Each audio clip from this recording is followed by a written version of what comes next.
Ultima may have created us, but he doesn't make us who we are. Only we can do that. And if he would have us fight for our survival, so be it. It's what we've been doing all along. Much like Ultima himself, it would seem. His new world being naught but a means to survive. And so, we must contend to decide which of us shall inherit the land. Should Ultima prevail, it will mean death for us all. Of that, we can be certain. But even should he fail, what world awaits us? A withered, godless place, where our newfound freedom will most like prove a chain in itself. Well, that may be. But a chain can always be broken. As long as one has the will to break it. It won't be easy. It may take generations. Centuries of suffering. And that is, if everyone plays their part. But it will happen. And when it does, it will be on our terms. That is the world that awaits us. Indeed. And what better world could one wish for?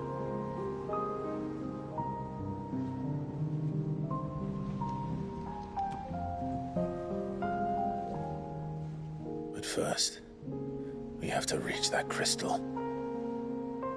Then it's a good thing I have wings. You can barely stand, let alone fly. And only the Founder knows what horrors await in those skies. You certain about this? Am I certain? I am the Phoenix. I will do what I must. This is our fight. Remember?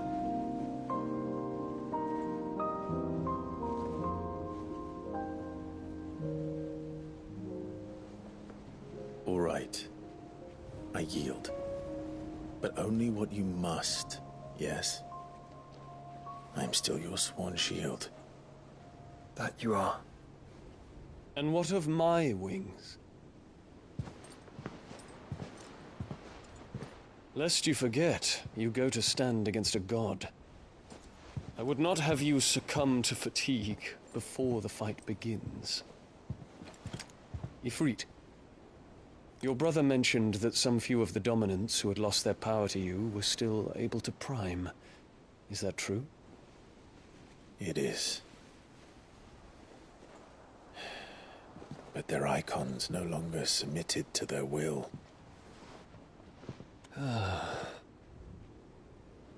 Then mine will have to be stronger. That you both might save your strength for the battle to come. You don't have to do this. If you do, there's a chance you might lose all you have left. And what have I but regret? My life ended in the Dominion. I fear death no more. Besides, I would have words with Ultima. He has much to answer for.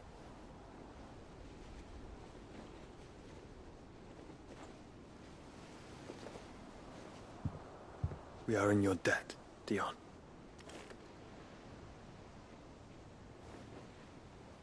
We can speak of debts when this is over.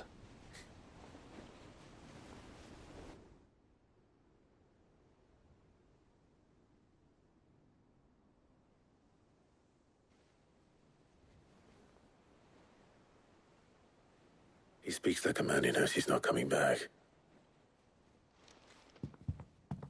And has come to terms with that. That doesn't mean that we have to, does it, Clive? Time to talk to Jill. I only hope she understands.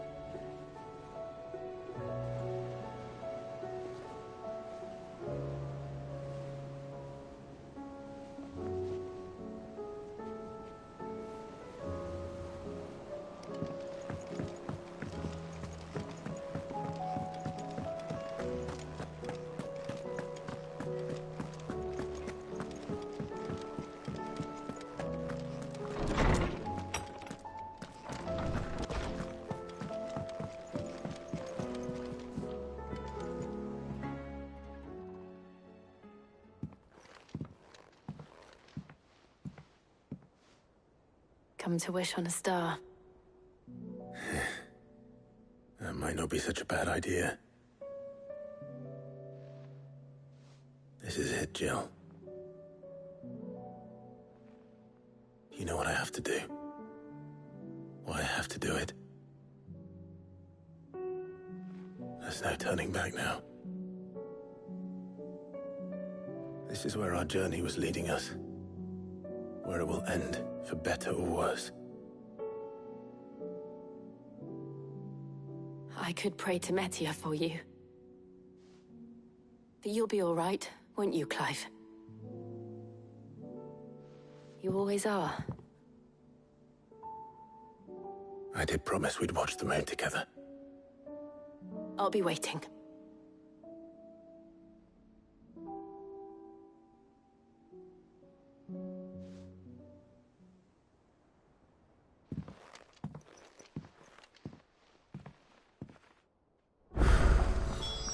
It's almost time. Better make sure I haven't forgotten anything.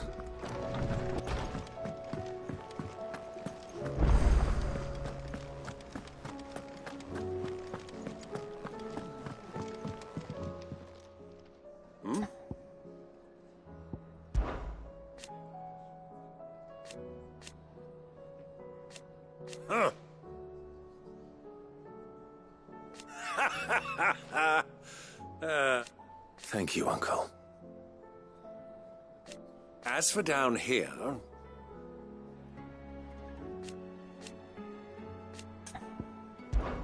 Clive, my boy!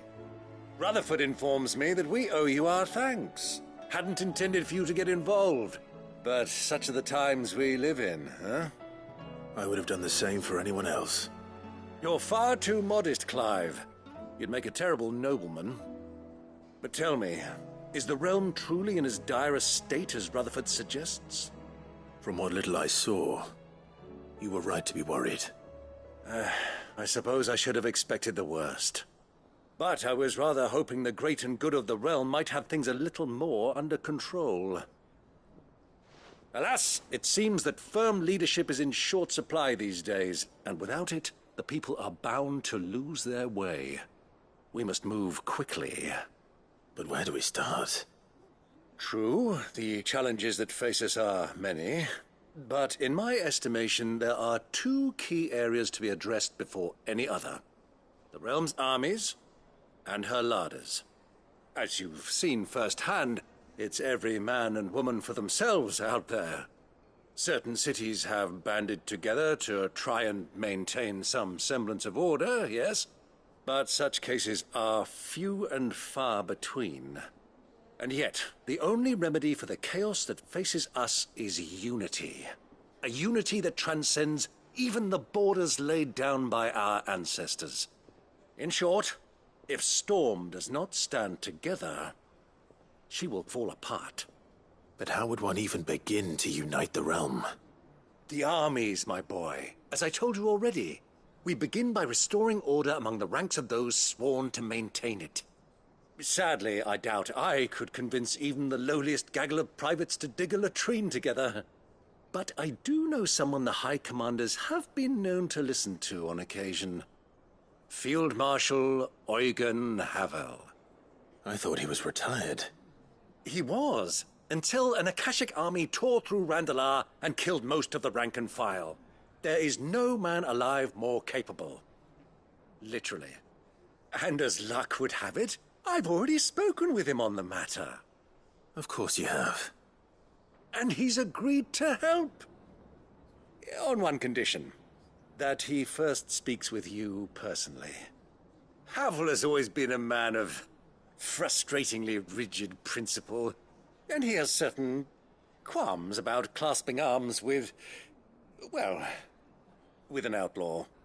I extolled your many virtues as best I could, of course, but the old goat was adamant that he be allowed to appraise you in person. You don't mind, do you, my boy? Of course not. As long as chaos reigns, we will never build a better world. I'll do whatever it takes. And if the Field Marshal wishes to speak with me in person, then so be it. That's the spirit. I'll leave for Randalar at once. Would you send a Stolas? Of course. Rutherford is already in the Dalmekian capital. I'll have him tell Havel to expect you forthwith. Excellent. Thank you, Uncle. No, thank you, Clive.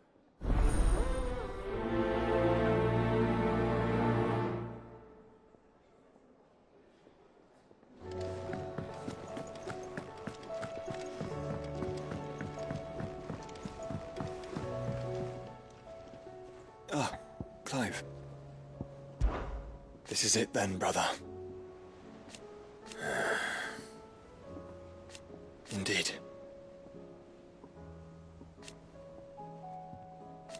You're wrong.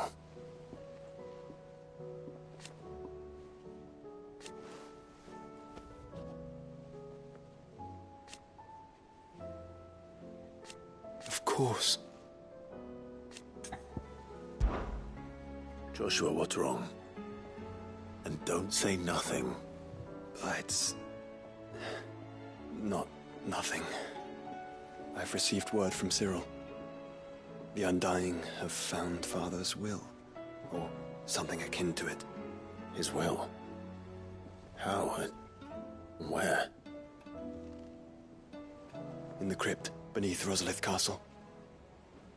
After Kupka was kind enough to drive out the Imperials, the Undying took the opportunity to recover what relics of the Duchy yet remained. And in the process of doing so, they found a letter from Father. I'm surprised anything survived down there. Cyril asked that I join him in Tabor at my convenience. I have been meaning to go, but... would you join me? Of course. I want to know what's in that letter as much as you do. Very well. I am ready to leave when you are.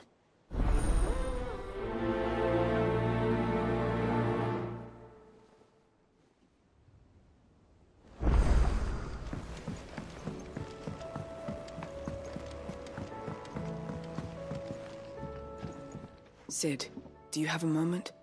By all means. It's my old master. Seems there's no escaping her. She found some way to send me a letter. And something else. Records from a Waluda prison. Seems they were keeping a lot of bearers there. How did she come by such a thing? Finding bearers always was her strong point. And it seems the cells of Balmung Dark are full of them. Foreign captives, the masterless. Bearers no one would miss. And even better for her, bearers with no one to look after them. When ether started lapping at the walls, the jailers fled. Leaving the bearers to be liberated by whoever happened to come along next. Sid, I'd like to believe that I've earned your trust by now. And while I'm well aware that you've forbidden Cursebreakers from traveling to Waloed, I can't let those bearers die in their cells. I'd rather risk shipwreck on the Shadow Coast than leave them to starve. We'll be needing the Enterprise if we're going to navigate the Narrow. Does that mean... I'm making an exception, but we travel together. And we stay no longer than we have to. Ash is an inhospitable place at the best of times. We save as many as we can, and we leave. Thank you, Sid. There was a name in the prison register. A name from my past. Chadwick. Another of my former master's protégés. A gifted soldier, and the closest thing I had to family. The thought of him held captive in that place. He must be very important to you. He was. Is. Then we find him. The entrance to the prison lies in the shadow of Ravenwit walls, just beyond the portcullis. We should head there as quickly as we can. I only pray there are still bearers alive to save. As do I, Doris.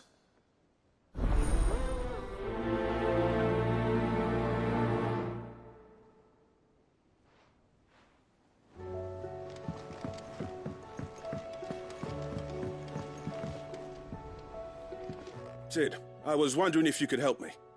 It depends what with. A bearer, but recently freed from his bonds, is keen to join the Cursebreakers.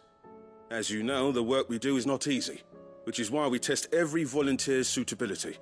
I was hoping you could oversee this one's evaluation. I don't mind, but why this one?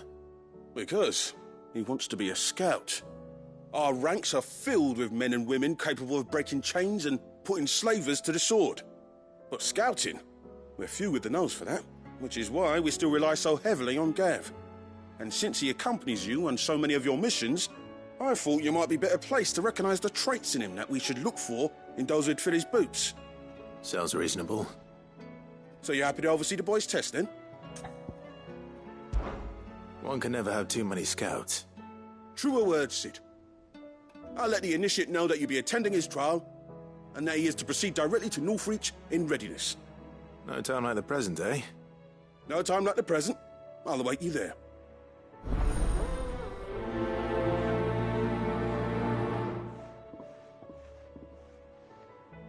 Northreach. I don't suppose they could have chosen somewhere closer.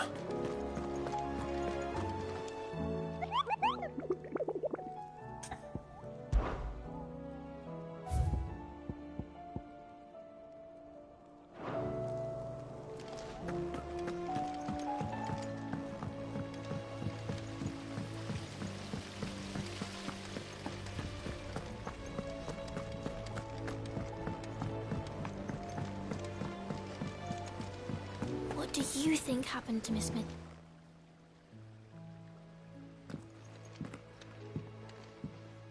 Sid, you have to help us.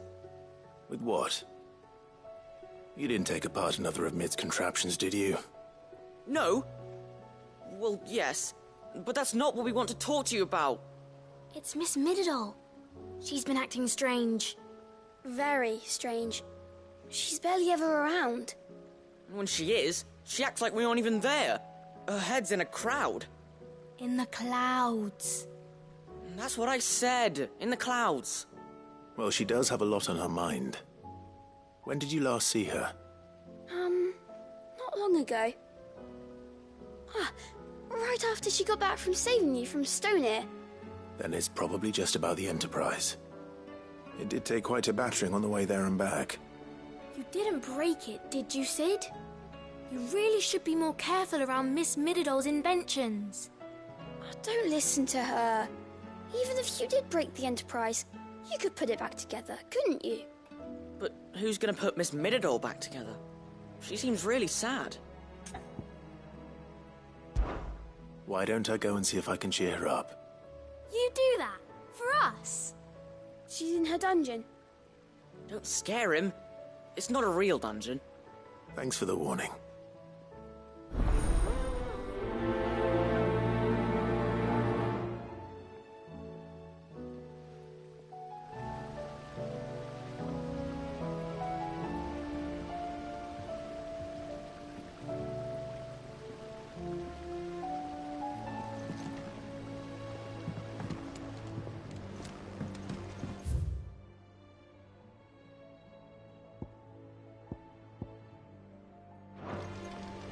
Whatever should I write next?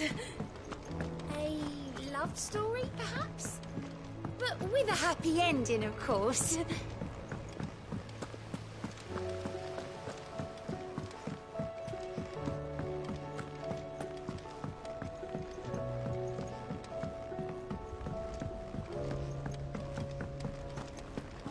I will not let them be forgotten. Sid, may I have a moment? Of course. It is an honor to finally speak with you. My name is Herman. I've been with the Cursebreakers for some time now, and I wish to be deployed to Ash. Any assignment will do. No. The lands across the Narrow are too dangerous. I will not send good men and women to risk their lives needlessly. Why would you want to go back? I need to retrieve something. Something important. I was raised in an orphanage. The Badbach Conservatory. Or rather, I was held captive there. It was not a place of nurture. It existed solely to turn bearer children into mindless weapons. We were tortured until we feared no pain. Tormented until our hearts turned to stone. And few ever survived long enough to become tools of the last king. I can't imagine. I lost so many. I can't even remember all their names. But they must be remembered. They cannot fade away, faceless and forgotten. The Institute was run with military precision. Every child measured, every name recorded, every death logged with meticulous care. Sid, allow me to travel to Ash and recover the registry so that my brothers and sisters might live on. You were a good friend, Herman. But the fact remains that Ash is simply too dangerous. Sid, please. Even should it cost me my life. Too dangerous for you, Herman. But not for me. I'll go to Bad Bach and find the registry. You will? I won't let you risk your life. I don't know how to thank you. You can start by telling me where I'll find this orphanage. Vida Grace. Hidden in a forest, overlooking the plains. All right. I'll see what I can find there. May the mothers guide you.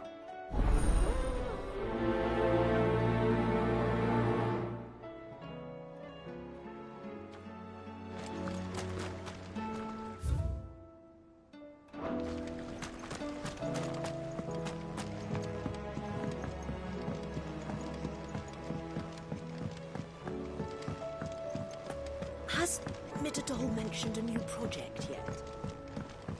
Not exactly. Mid, if you have a...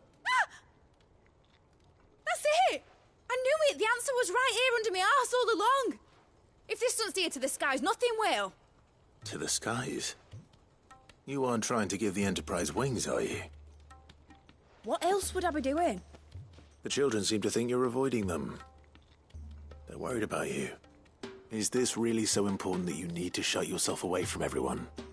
The Enterprise is already the fastest ship in the realm, and that's with the sea beneath her. But what if she weren't bound to the waves? What if she weren't bound to anything at all? It's not fair. The gods get the skies all to themselves, so I'm gonna do something about it. The Fallen had their chance, but they relied too much on magic. And see where that got them? But not me. I've discovered how to do it without. Well, almost. First, I need to make a prototype. And is that a one-woman job? Are you volunteering? I'll have you know the Enterprise is my baby. But if a godfather's offering to lend a hand, I'd be happy to take it. First, I'll need oil, and not just some old drippings from Miss Molly's spits in the Tub and Crown. Refined stuff, like they make in Ordil. Then I'll need some bone, or shell. Light, strong, preferably no longer attached to the beast it belongs to. If it's beast bones you're after, I'm sure the curse breakers will know where you might find some. No, they'll know where you might find some. You're the one who offered to help, remember? I should speak with one of the curse breakers before I set off for Old Hill. See if I can't find this bone while I'm there as well.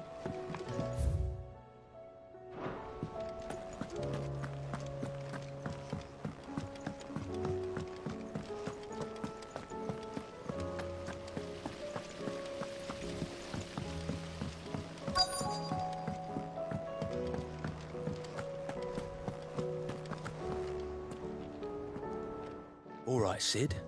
Come to buy us around, have you? Only if you earn it. Mid needs a piece of light but durable bone for her next project. You've encountered your share of beasts on your travels across the realm. Any ideas? Most bones are the same. Whack 'em hard enough and they'll break. If it's durability you're looking for, shell will serve you better. You know what an adamantus is? I do. And I know to give them a wide berth. Will any old adamantus do? Well, with shells, the older the harder. There's a rumour of an ancient adamantus down in Karava, near Old Bidza, or what's left of the village anyway. But don't expect to make quick work of the bastard. There's a reason it's lived as long as it has. I'll keep that in mind. Thank you.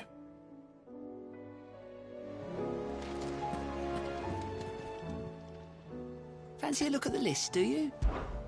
Here you go.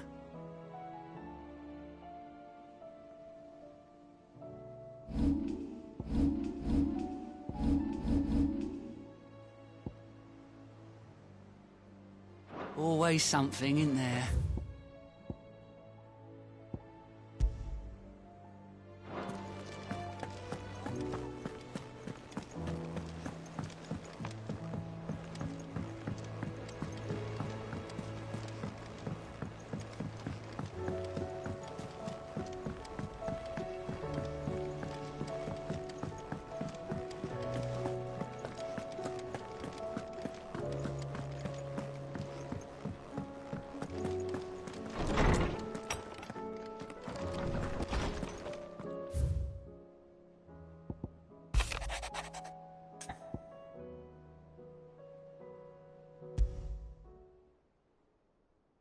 Something tells me this is no mere adventure story.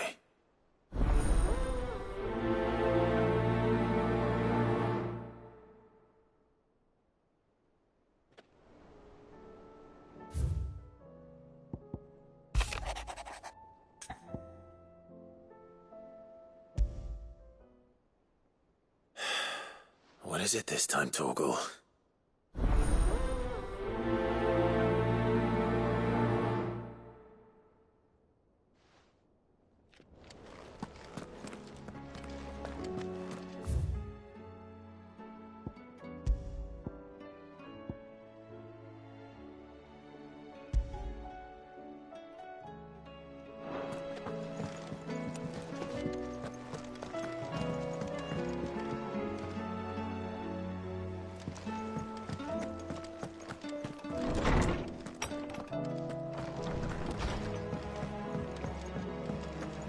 First the skies, and the crystal. What next? Say what you will. Lady Karen has seen our...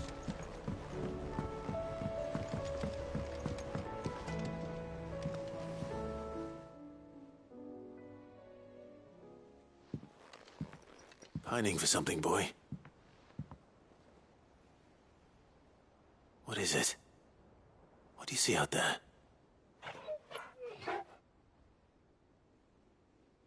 I never did ask where you got that anklet of yours. From Sid, that's why. On the day he brought him home. That long ago? And you're only thinking to ask this now? Sid saw that the pup had a habit of gnawing on his leg, since you ask. Clap that there iron on him to keep him from doing it. What was wrong, boy? I'll take like as not. Must have been hard on the poor whelp losing his loving masters at such a young age. Doubly hard in being a frost wolf, torn away from his icons and all. Sid would always tell him, you want my iron gone, you find what it is you're looking for. I reckon what he was looking for was you. I'm sorry, Torgal. Sorry for making you wait so long. Let's get that thing off you.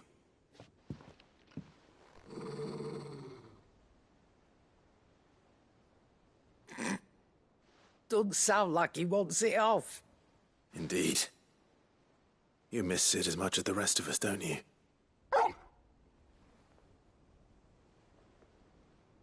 You want me to go with you somewhere?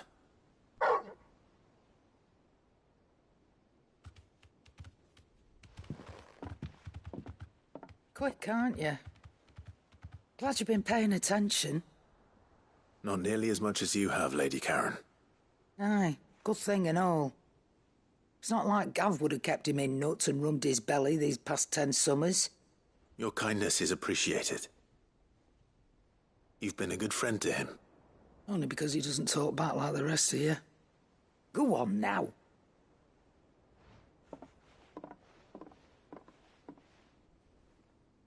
Where to then, Torgal?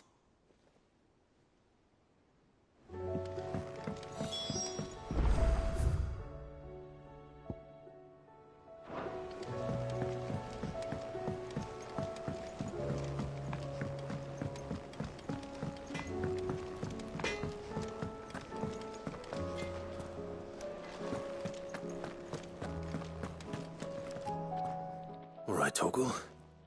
Where are you taking me? I'm going to need a little bit more than that, boy. Do you have a better hint for me? Unless... you've already given me one. Back on the rear deck, you were looking west, toward Rosaria.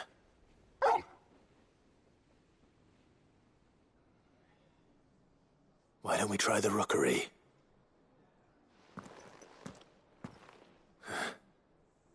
I haven't been to the island in almost 20 years. To Port Isolde, then. Fingers crossed the old mooring is still there.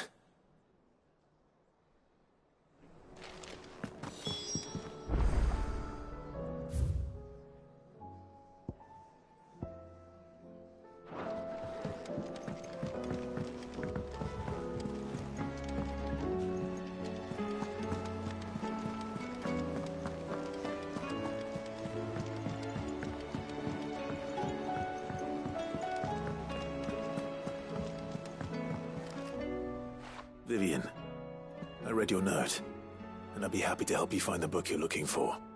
Thank you, Clive. But tracking it down will not be easy. Are you sure? Please. You have always granted me your wisdom and insight whenever I asked. It's only right that I return the favor. Or at least attempt to. You are too kind. Alas, what I ask of you is rather more trying than delivering the odd lecture. I spoke with Harpocrates to see if he had any inkling as to where another copy might be found, but... But perhaps it is best that you hear the details from him. If you say so. Forgive me, Clive, for asking this of you. But this book, it set me on the path to becoming who I am today. Its importance cannot be overstated.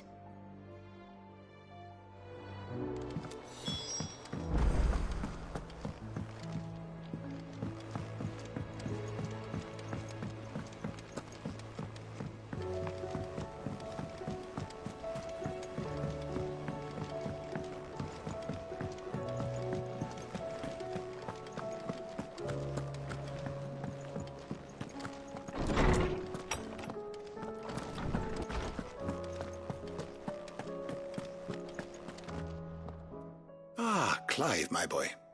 What a pleasure it is to see you. Harpocrates. There's something I need to ask you. I've been charged with locating a book called From a Distance. Then you seek a rare gem indeed. One whose name I had not thought to hear from your lips. You've been talking to Vivian. Right as always. But she didn't seem keen to tell me very much. I take it she didn't like what you had to say. And yet I gather it did naught to dissuade her. Clive, if the young professor has tasked you with obtaining a copy, I fear she asks the impossible. The executors would not allow it. The executors? Coveters of Secrets. A clandestine organization committed to the collection and intenebration of forbidden texts and technologies. One such text being the tome Vivian seeks, chronicling as it does the true history of the enslavement of bearers, a tale which could overturn the established order were it ever to become widely known. Or, so rumor has it. I've never actually read the thing, or even set eyes on it for that matter. How is it that I haven't heard of this organization? Why, secrecy is the executor's watchword. They lurk in the shadows, emerging only to seize that which must be seized, be it books, inventions, or people, before disappearing again, leaving nary a trace. Which would explain why Vivian's copy was snatched from her grasp not long after she found it. By the hand of the executors, yes. But what drives them? Self-interest or ideology? A fine question. Sadly, all that is known of the executors can be recounted in a single breath. You may just as soon ask me of their origins, numbers, or the identities of their leaders. Any answer I give would be pure speculation. Then my hunt was doomed from the first. What was Vivian expecting? Not from thin air, no. From Ash. Rumors of the Executors are rife among the Scholars of Storm, but rather less so across the Strait. I have a friend. Well, I had a friend in the village of Garnick, a collector of rare tomes, upon which subject we would oft correspond. Alas, I have heard naught from him since the skies fell dark. And no doubt he too has turned. But though he did not mention it by name, it is possible that a surviving copy of From a Distance yet rests upon one of his many shelves, quietly awaiting discovery. If you were, by some chance, able to save even a single book from the poor man's library, I know his soul would rest easier. Very well. When I next find myself in Waloed, I'll be sure to pay Garnick a visit.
The entire village looks abandoned.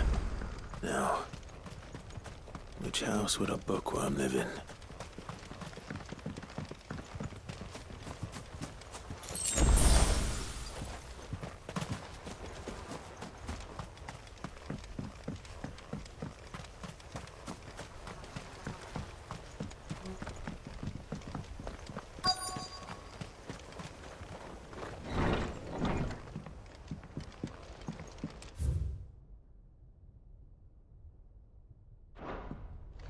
This is a Royal Army logbook.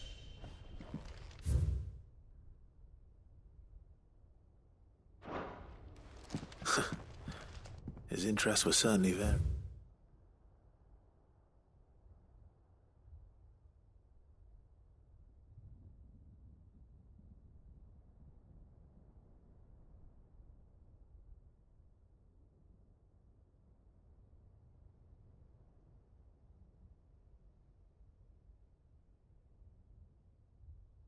Read.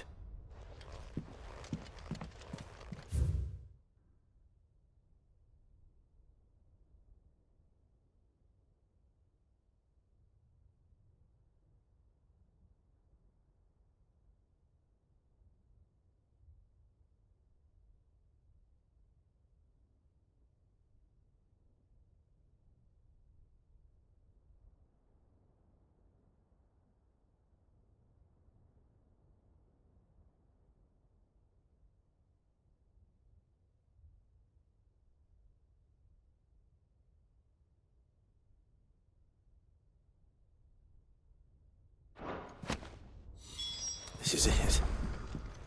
But if what it says is true, I need to get this back to the hideaway.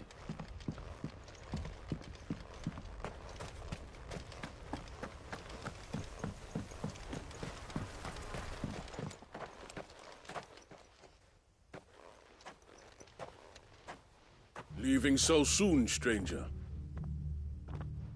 We've been watching you. From a distance, so to speak. Subtle. I know who you are. Then we need not waste time on introductions. Hand me the book. Leave it in our care and return to your life. Your care? Do you mean to burn it or bury it? That is not my decision to make. But by one means or another, its contents shall be removed from the common record. Then I'll have to politely refuse. I won't let you erase our history. Then we find ourselves at an impasse. Very well. The book can just as easily be pried from your dead hand.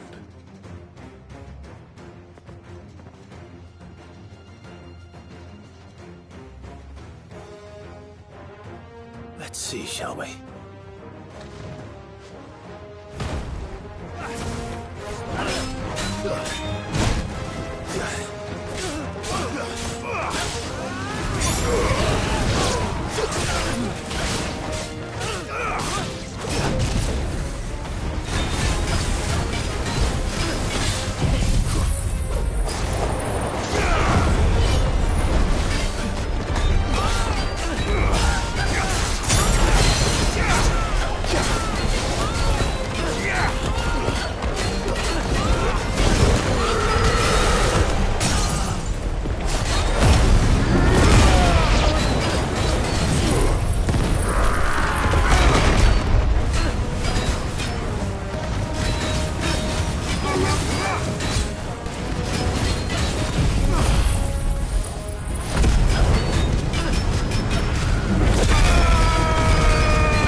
Impressive.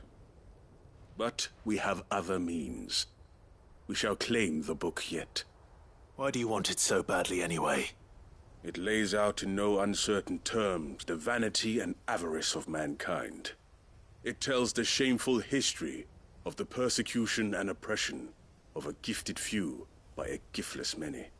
Would you say that this interpretation was correct? I don't know. You don't know. Your sword may be sharp, but your wits are dull. So let me answer for you. There is no correct interpretation of history. That a series of events took place may be proved beyond a doubt. But there can be no single, immutable explanation as to why they came to pass. It is a question of numbers and of belief. If enough people believe that a set of events occurred for a reason, that belief becomes the truth. So you're trying to control the truth? We are trying to protect people from themselves, from knowledge that would bring them naught but pain. That is all. You may keep the book, for now. The world is small. We shall meet again. Until then. Wait! Damn it. Let's get this back to Vivian. Perhaps she can explain what that was all about.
Come on. Yeah!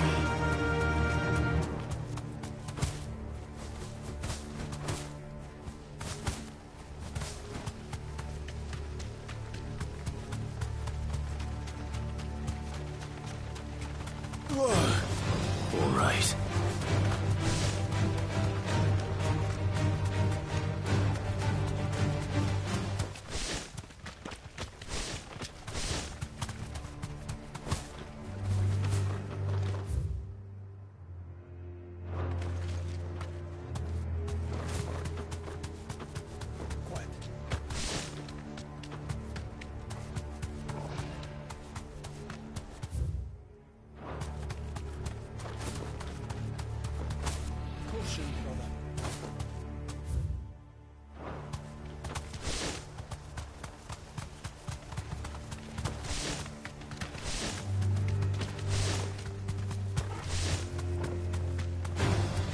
Time to fight.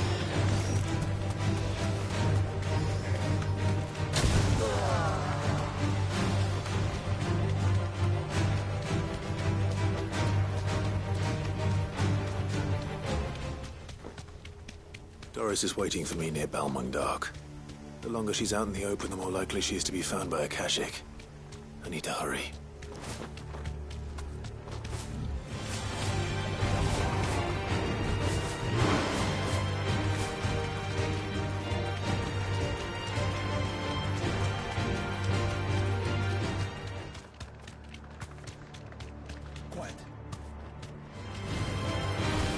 Straight home now.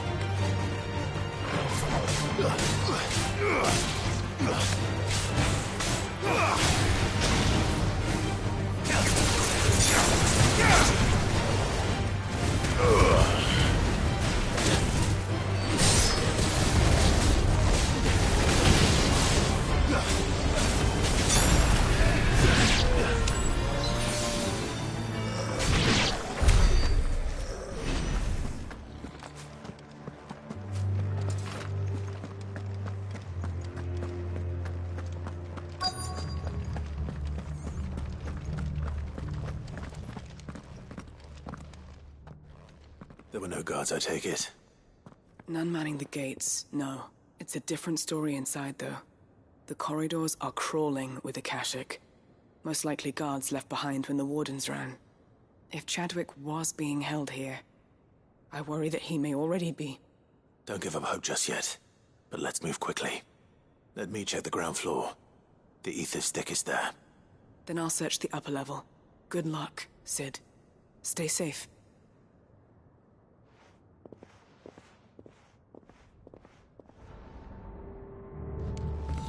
Just how bad are the floods inside the walls? Bad enough to turn it. Vera, I hope not. We're risking a lot just being here. Better keep my eyes open for signs of life.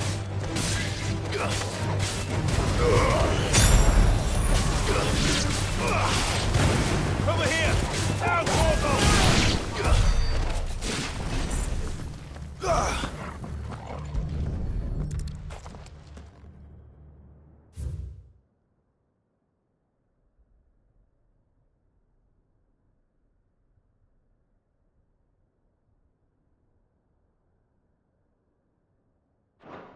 So this place was no ordinary prison. And I doubt they'll have taken the creature with them when they fled.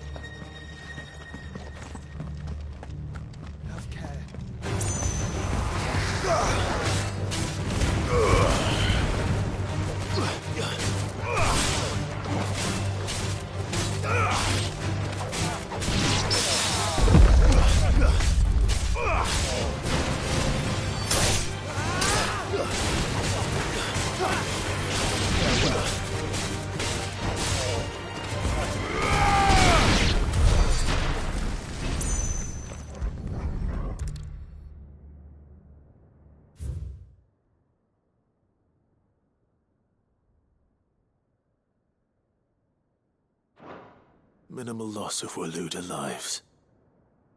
And what happens when they run out of bearers? Even the Imperials take better care of their branded than that.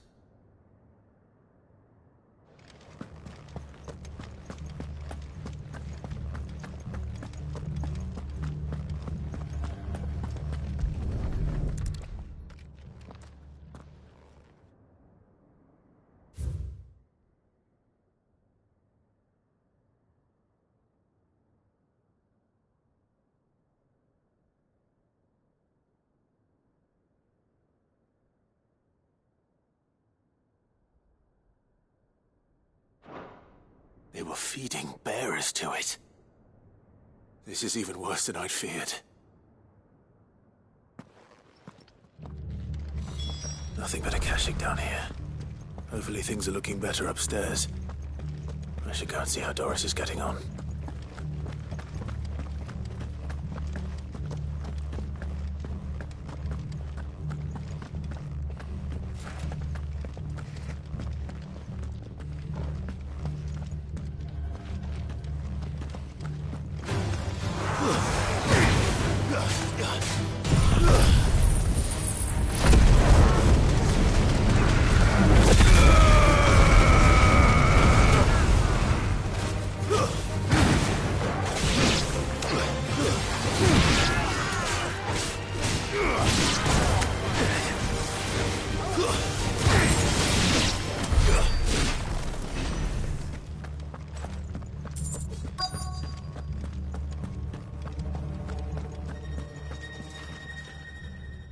No lock downstairs. But I did find out that this place was more than just a prison. Something far more sinister was happening here. I know. I've been reading some of these documents and... it can't be true, can it? Bearers die every day in service of their masters, but this is so much worse. Pitting bearers against a wild beast armed with nothing but their wits? And all in order to bring about more death. And not just those who could fight, but the elderly, children even. And those who wouldn't or couldn't were disposed of. Whatever that means. I'm afraid it means they were fed to the monstrosity they kept here. Then we're too late. And I was a fool to bring you here. Don't say that. Did you find anything else? A key. But it doesn't fit any of the locks on this floor. Perhaps it will fit one of the doors downstairs. There's a corridor I haven't searched yet. Finish up here, then come and find me when you're ready. All right. I'll be there in a moment.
Let's see what we can find down here.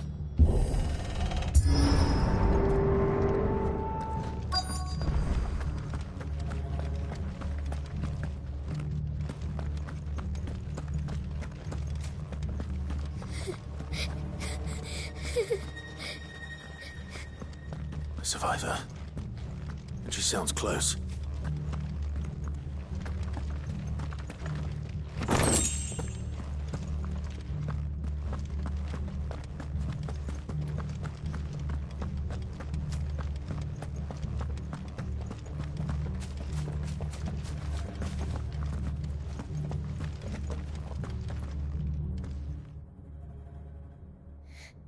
Who are you? There's no need to be afraid. Are you alone? Are there any other survivors? Some of the guards. They're still here. But something's wrong with them. Everyone else was eaten by the monster. Of course there were. Thank the Founder. It was worth our coming. But I'd rather we didn't linger. Are you ready? Ready when you are. You poor thing. He must have been terrified. Did Chadwick send you? What? He fought the monster. Distracted it so I could run away. He must have sent you. He promised to free the others too. Where is he? He opened your cell, didn't he? He wouldn't be here otherwise. Chadwick.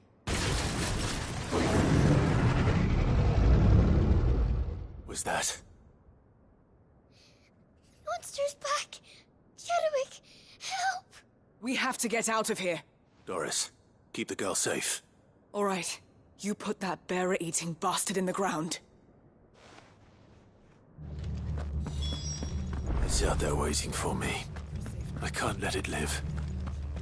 Not if it's got a taste for bearers.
Finally. Sid, are you hurt? I'm fine. I think.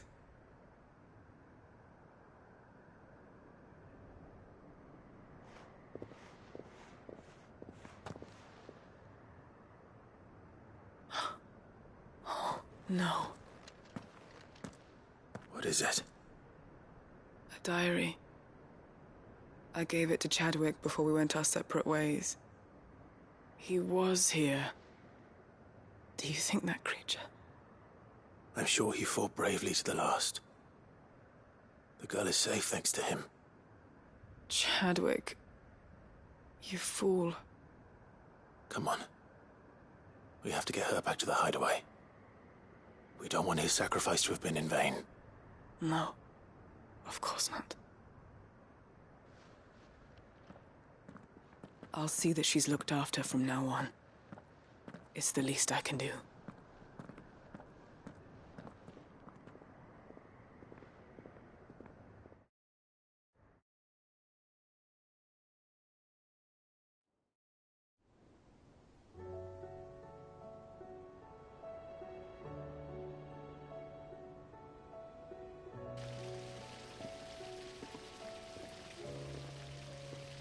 From what I hear, you've barely left the girl's side in days. I hope she's recovering from her ordeal. She is. Slowly but surely. She's far tougher than she looks. I thank the flames we found her. If we hadn't... I know. But we did. I'm sorry we weren't able to save Chadwick. There's no need to apologize. Without your help, I would never have found out what happened to him. How he fought to the bitter end to save her. To save Haida Marie. That's the man I remember.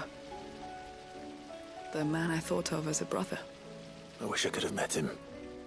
I'd like to hear more about your past. If you don't mind, that is. Of course.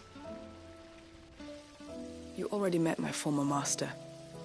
She trained Chadwick and I to do two things. Kill and obey. We were supposed to be sold to the highest bidder when the time came. But no bid was ever high enough to convince her to part with us. For years, we were her daggers in the shadows. But we could never quite shake our doubts about the things she made us do. And then, one day, we just couldn't do them anymore. So we escaped. But staying together was out of the question. They would have found us too easily. After so many years of training, the pull to serve was always strong. It scared me to think he might have taken another master, become a dagger in someone else's hand. But even in captivity, the battles he fought were his own. And he died not as someone's tool, but as a hero. Haida Marie is proof of that. Bearers can cast off their shackles. And the Cursebreakers will show them how. I'll fight until my dying breath to see it done. For Chadwick, and for all of us. Thank you, Doris. We'll be counting on you.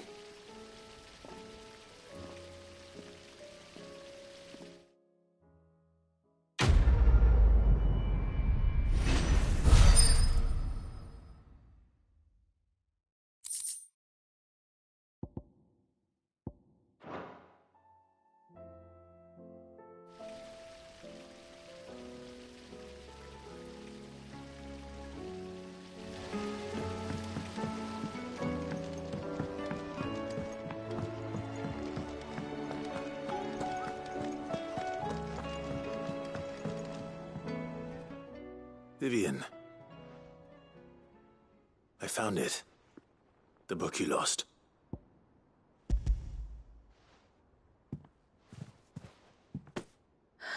You found it. Thank you, Clive. Even though I asked this of you, I was not entirely sure it would be possible. I feared the executors had seized every copy. I met with one of these executors, and I convinced him to let me keep it. He told me something. That the truth is just a matter of collective belief. And that if enough people believe a lie, that lie becomes the truth. It does.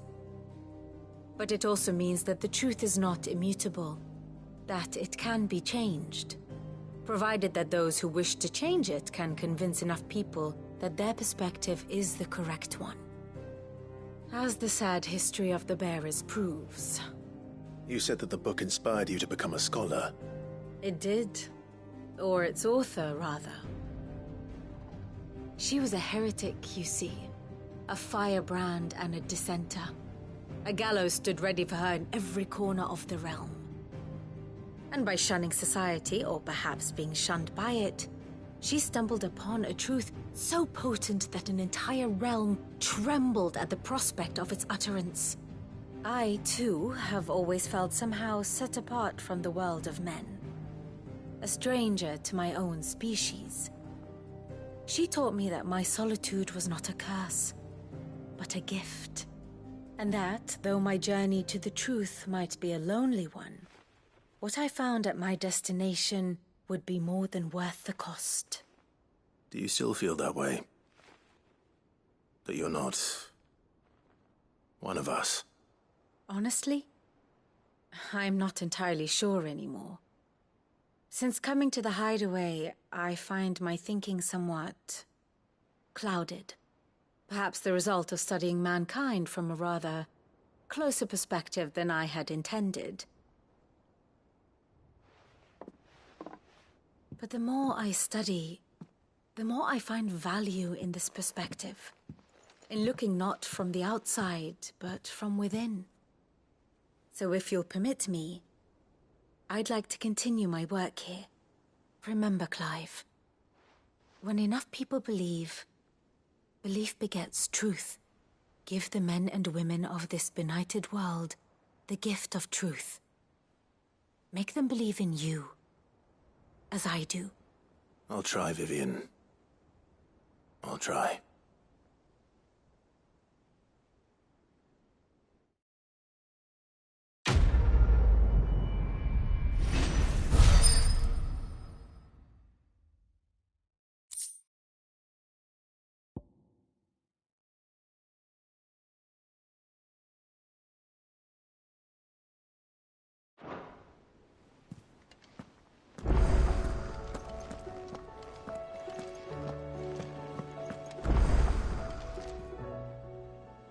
Welcome to the Patron's Whisper. Is everything we've received and everything promised? All yours.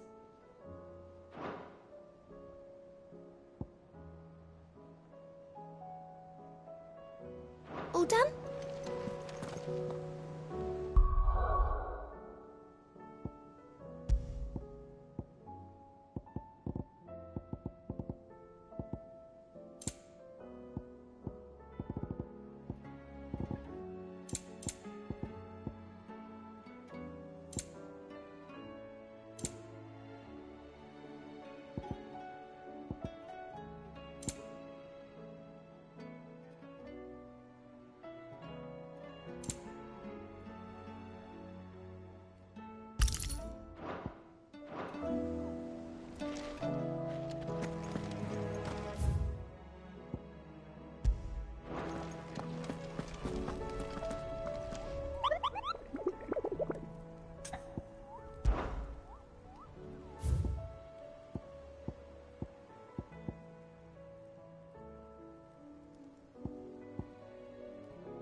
So what do I owe the honor? Well, St. Fornian, dear.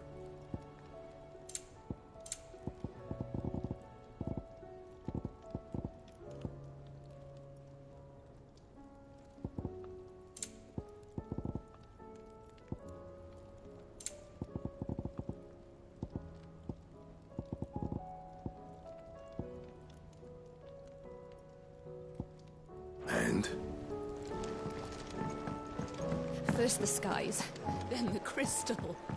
What next? The advent of the great Griga herself.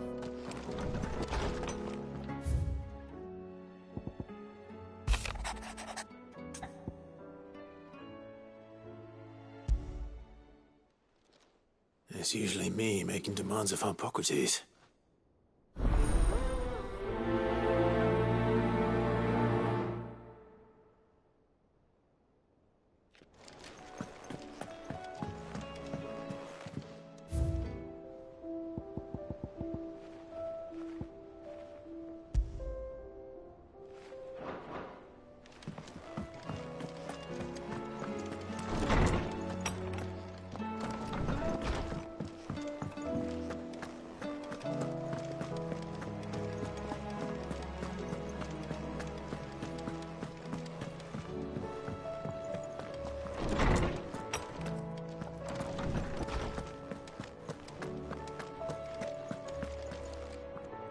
Lawsman Hippocrates, I received your note. Ah, yes. I expect you're wondering what this is all about. You spoke of making amends with Dion, but I can't imagine what for. Then I should begin by telling you that I was once his tutor. This was some years ago, of course, before I joined Sid in his hideaway.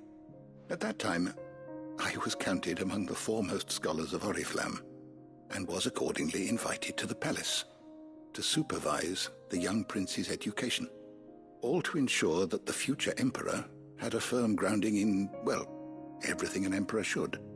History, religion, commerce, government. Alas, our time together was cut short when Dion left to join the Dragoons, his studies no longer being deemed necessary. I had not expected to meet with him again, least of all here. Have you spoken with him? No, I have yet to find the right moment.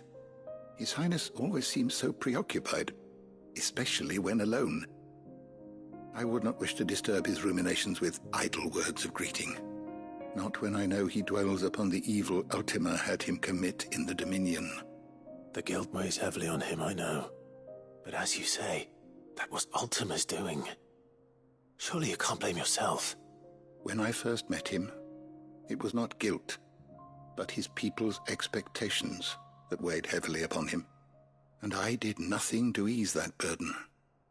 He bore it alone, until the day he could not bear it any longer. It is one of my greatest regrets that I only ever offered him my wisdom, when what he truly needed was friendship. The blame for Dion's transgressions lies not only on his shoulders, but on mine. I see. I'm ready to help you in any way that I can. Then I beg that you bring me a wild wyvern tail. Apothecaries across the ages agree that even to glimpse such a flower is to be granted inner solace. Fabulists and fraudsters all, of course. But there is oft a seed of truth to be found where even the most outlandish opinions align. Well, it can't hurt to try. Where can I find this flower? And how will I know it? You have seen cultivated wyvern tails before, I trust. The lily-white blossoms from whose roots the poisonous ink for the brand is distilled. Well, those which grow in the wild differ only in their purple hue. The harsher the environment in which they are raised, the deeper the colour. There is a waterfall in Rickmal's roost across the strait, where the flowers once grew in abundance. Whether they still survive there, I know not. But try as I might, I can find no likelier location. It's all right. I'll find you a wyvern tail one way or another. Thank you, Clive. And please, be safe.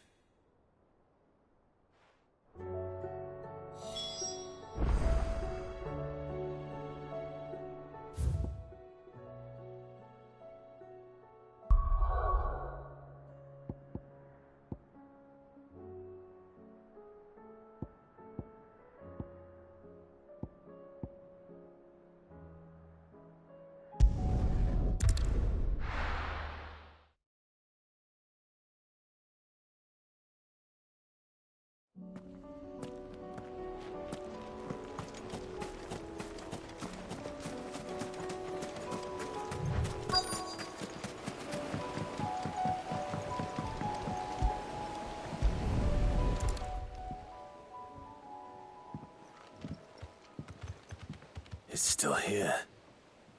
After all these years. A lot smaller than I remember. And you're a lot bigger. You might have to swim, boy.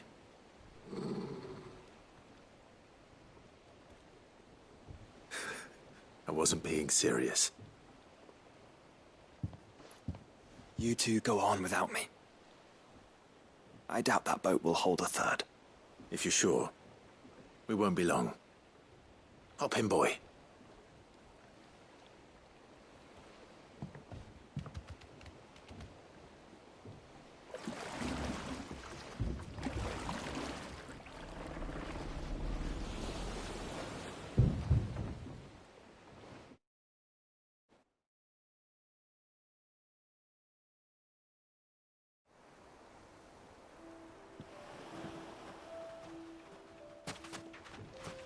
This place hasn't changed at all. The rookery's right through those trees. Come on. Race you there? I bet I could still beat you.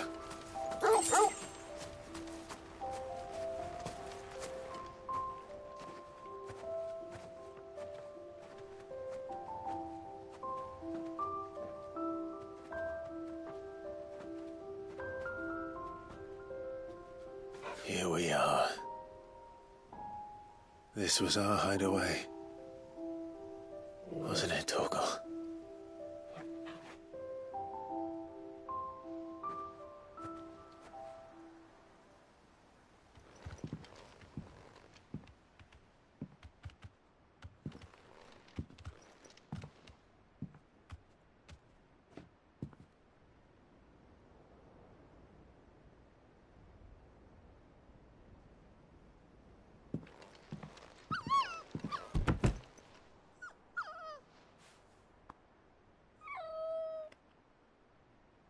Coming here helped me to forget who I was. Or wasn't. Prince, shield. Son his mother could love. Had I been any one of those things? Perhaps.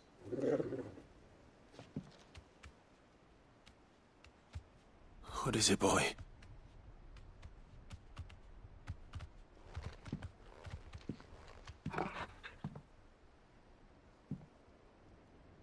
This is all from the castle. And Phoenix Gate. Did you bring these here?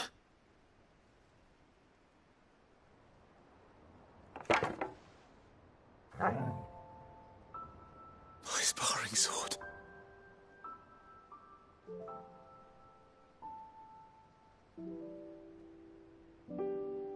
Well, well. You never stopped looking for me, did you, boy?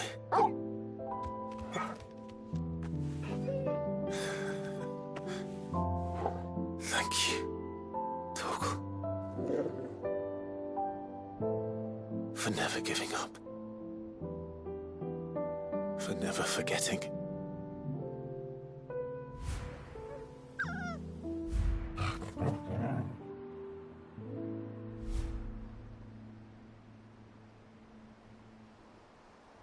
Let's take this with us, shall we? So I don't forget either.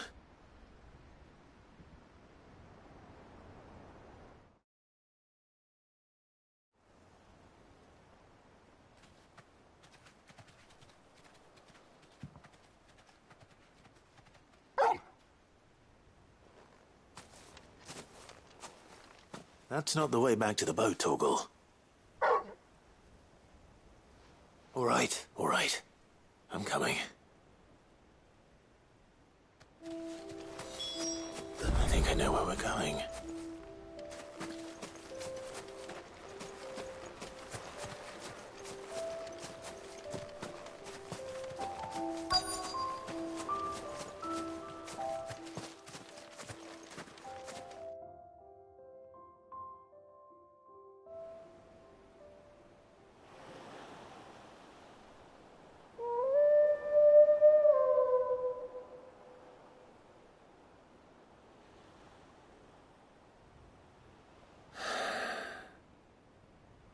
People always talk about the importance of putting the past behind you.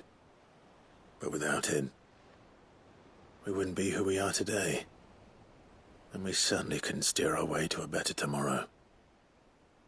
Come on, Torgal. Let's go home.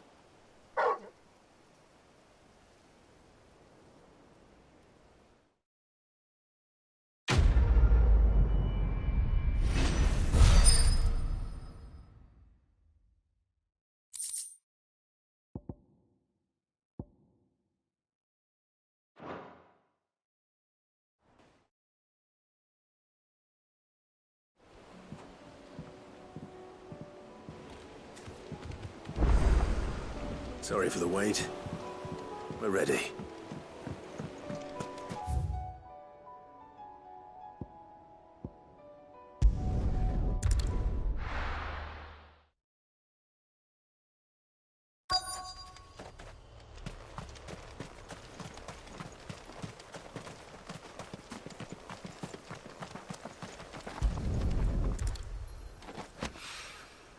It's oil.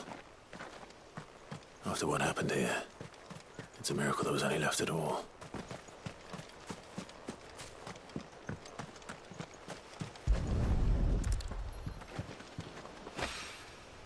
This should be enough. Quiet.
Just about surviving, are you? When I was a little girl,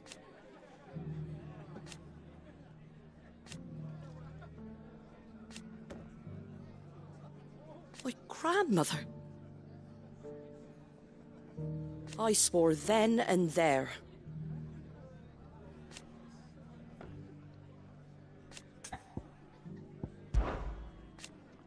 put the wind right up us. And thank goodness they did. Like being back in the glory days. Half of me wishes they hadn't left. It ain't exactly a bed of roses.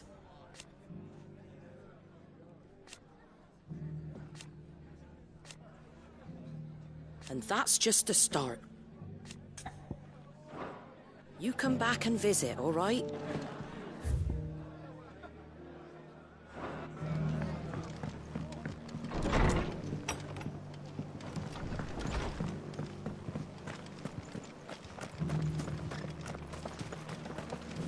How do?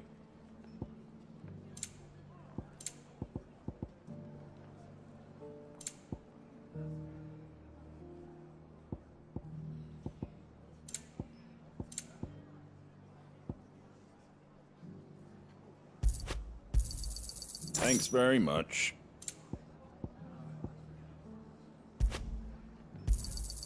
Much obliged. There you go. That all, is it?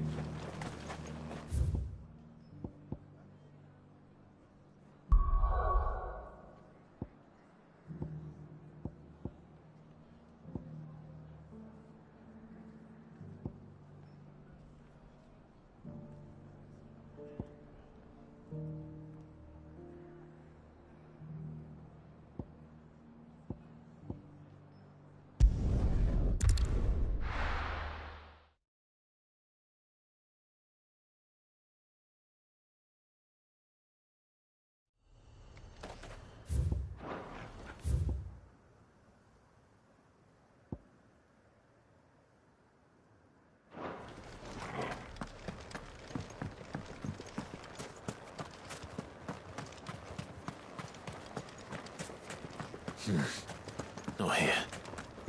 Ambrosia won't help me here.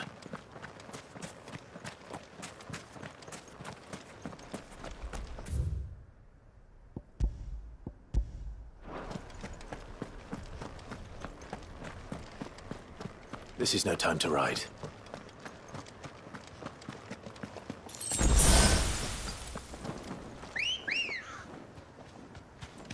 Come on. Fly, Ambrosia.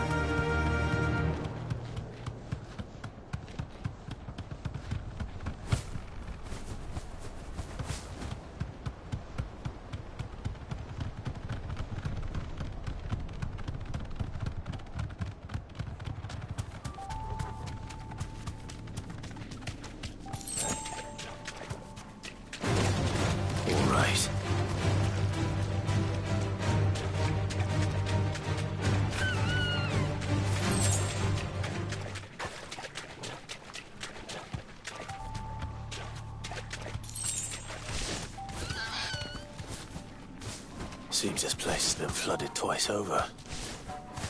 Purple flowers blooming next to a waterfall. Shouldn't be too hard to find.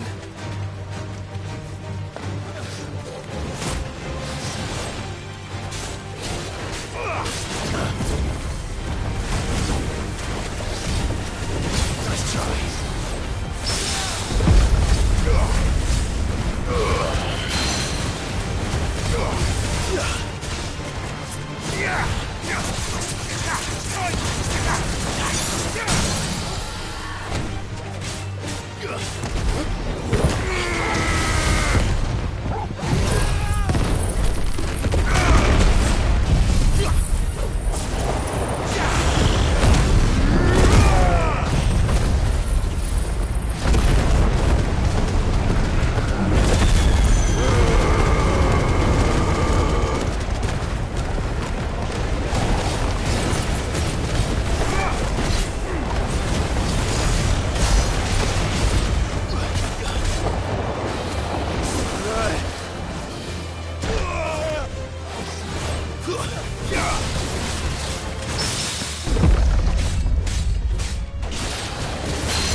Here they are.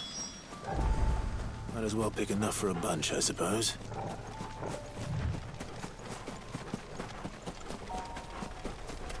Quiet.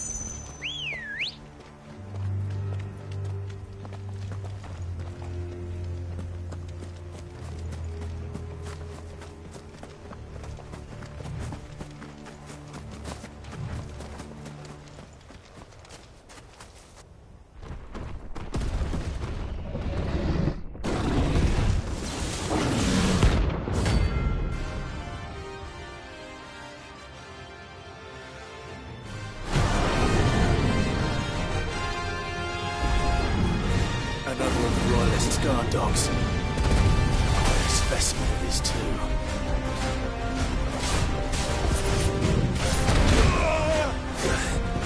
It's all ready.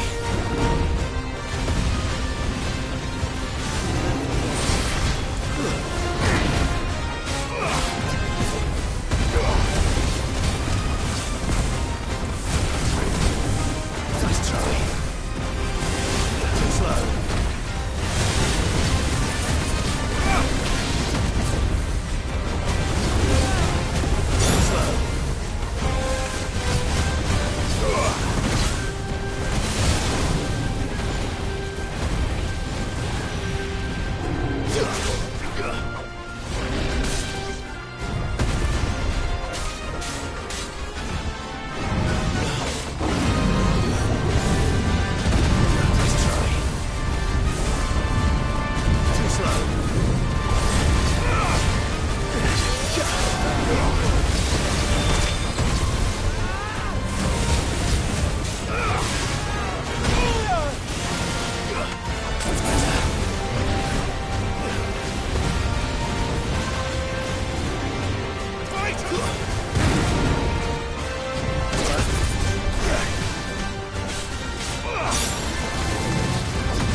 No match for you, eh, Torgal?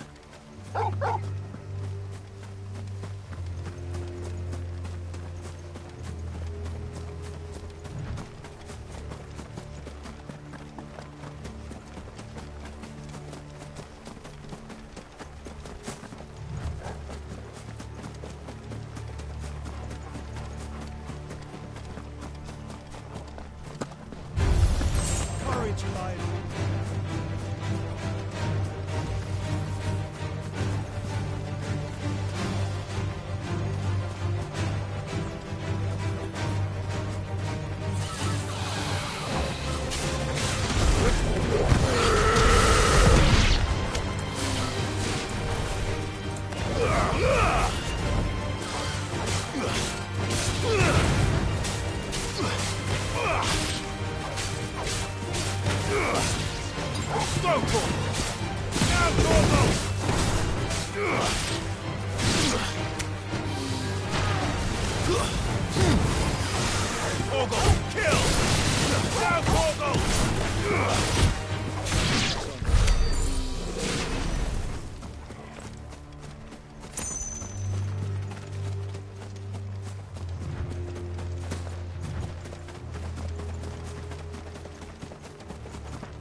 This must be the orphanage. Hopefully the registry is still here.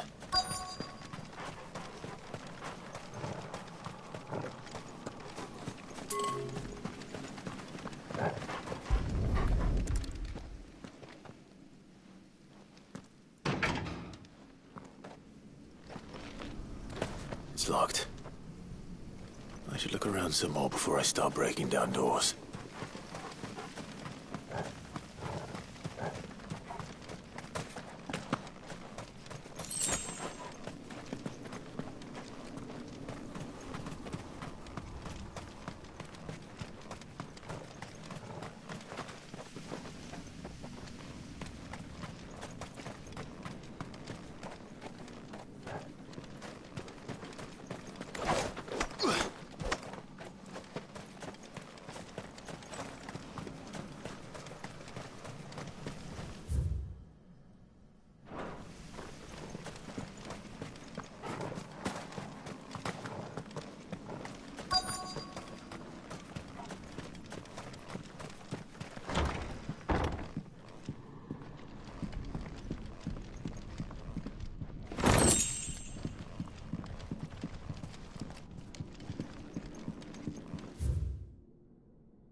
Conditioning.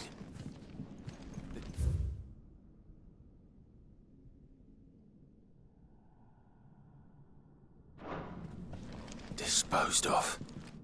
Herman wasn't exaggerating. It's a wonder he survived this place. I need to find that registry.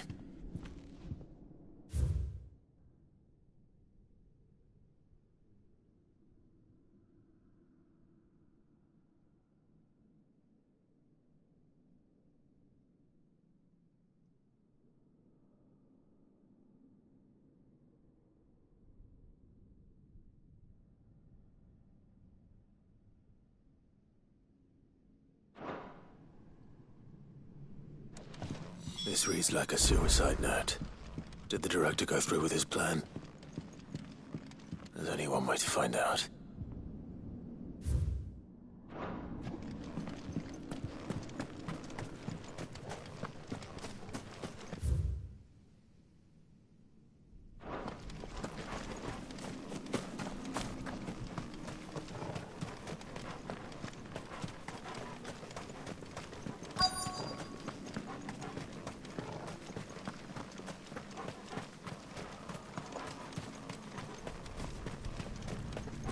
forked white tree.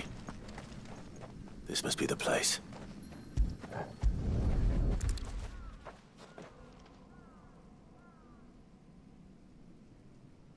Could he really be buried here? There's something hidden among the roots. Let's see.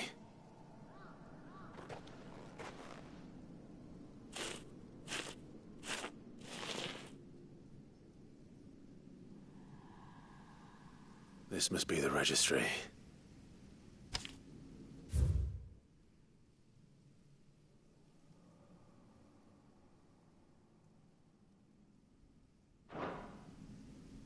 So many names. This place was a slaughterhouse. And where is the architect of all this misery?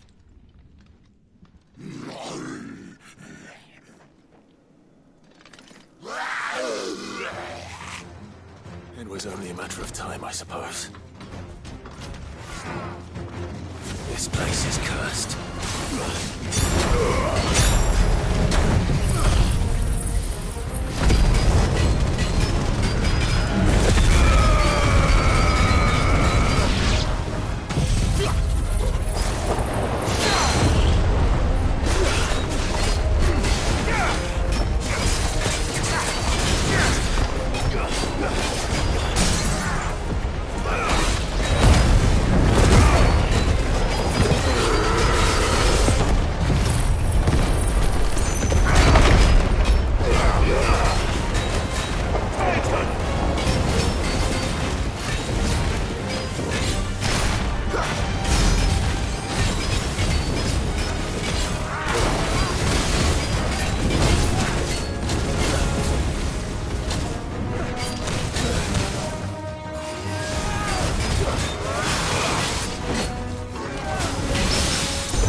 I'm done here.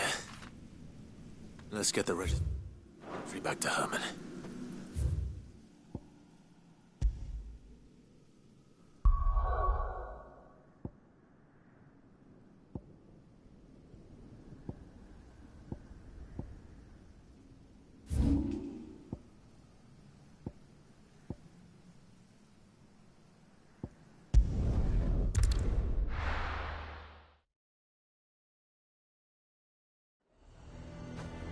Nazir might at least have mentioned where in...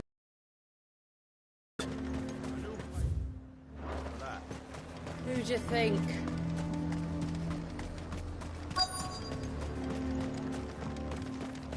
I'm nervous. Is it all right? Well met, Sid. This is the initiate. Ember, present yourself. At your service, Master. Please, just Sid. There are no masters here. Your life is your own. Oh, of course. Thank you, Sid. The sergeant says you'll be evaluating me at my trial. To become a scout, yes. You are aware of the dangers inherent in that role. I am. But I swore I'd face them. Just like the man who saved my life. And who would that be? Gav. It was him who found me and freed me. No magic, no support, just one man and his nose. Came and sniffed me out. It taught me what one man can do if he puts his mind to it. And I've been training ever since, so that one day I can be someone's saviour, just like Gav was mine. I'm sure he'd be flattered. You clearly have good intentions, Ember. And it sounds like you're under no illusions. Stick to this path and you'll make a fine curse breaker. So, What? Have I passed? You haven't even started yet. Now listen.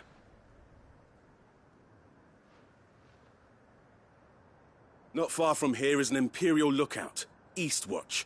The guards there record all their sightings in a logbook. You are to find it and bring it here. And bring it here, right. Anything else? No. Sneaking into a heavily guarded Imperial outpost and stealing the logbook would be quite sufficient. You'll need to assess the situation, determine a point of entry, create a distraction and effect an escape, all without being discovered and thrown into an Imperial oubliette. Ember, Gav isn't our best scout because he can do everything. It's essential that you know your limits. Know my limits, right. I won't let you down.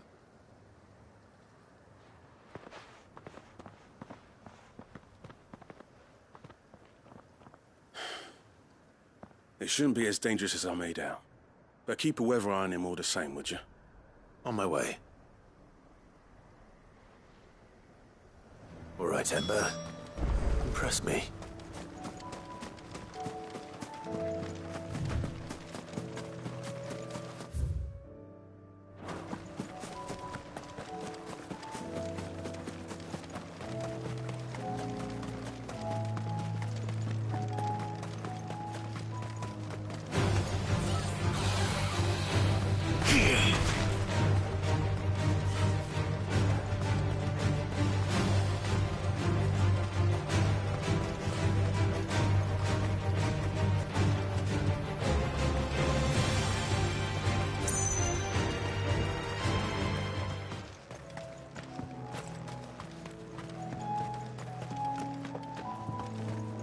These are clean kills.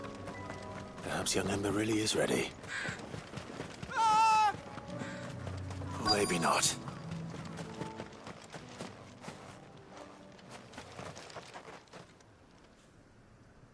Damn it. Ember, draw your sword! I can't!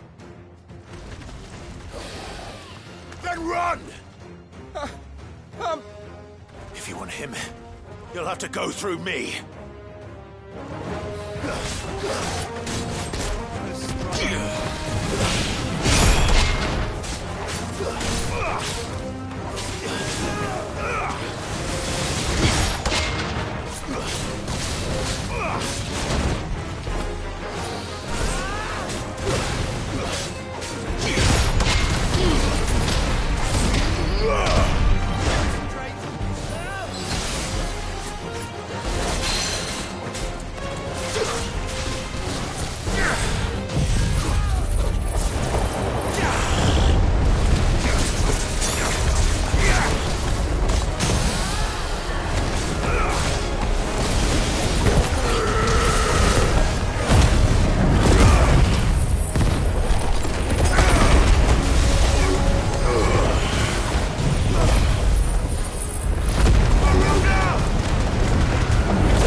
Ember, are you...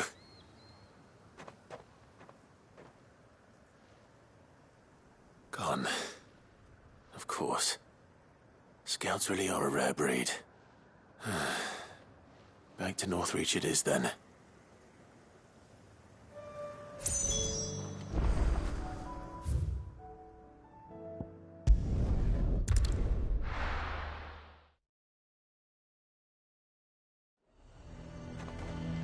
A fortress? Who'd you think?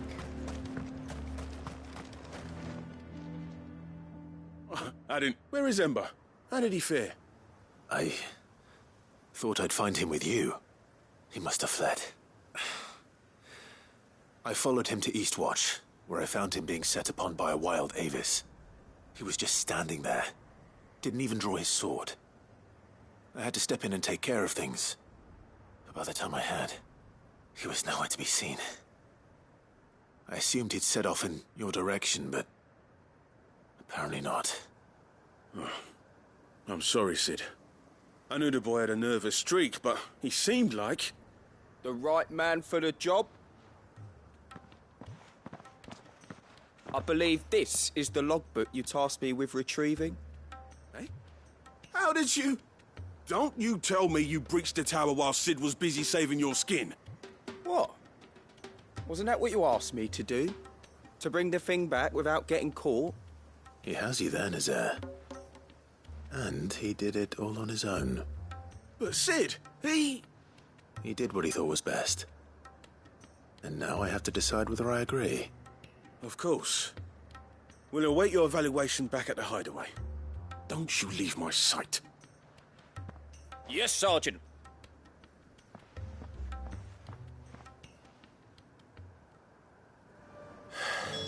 This won't be an easy decision.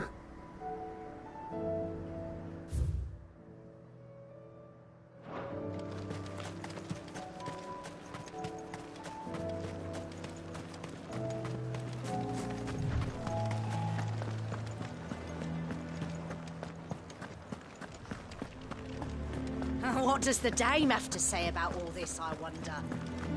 I would speak with this Duke. Saw the captain just now. Hang the Duke and his... Because he handed it in along with his sword. The bastard's not... Your town needs you. I need you.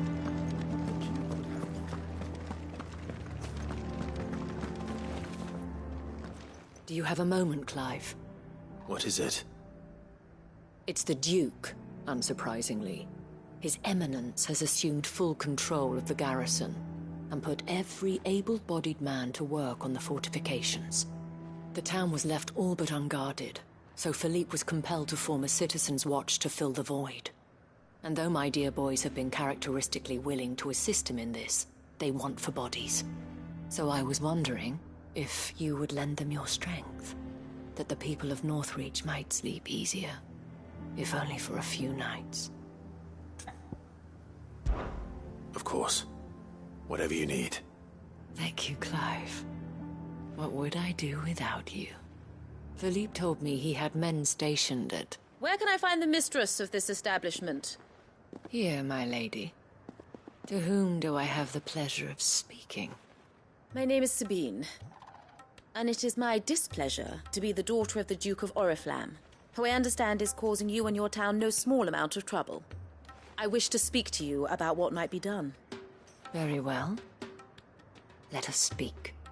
I trust you'll forgive me, Clive. Absolutely. Our conversation can wait. Please, proceed. As you know, my father is a most overbearing and supercilious man, and I join you in objecting to his every action. Indeed, I owe you my thanks for continuing to argue against his reckless plans. Yet I fear he is not one to be swayed by reason. No. He must be made to face the consequences of his actions. And who would make him do this? I would. Myself and several other like-minded individuals. Were you to join us, we would surely have the strength to drive him from Northreach for good. Does that not seem a trifle... drastic? Drastic action is precisely what is called for.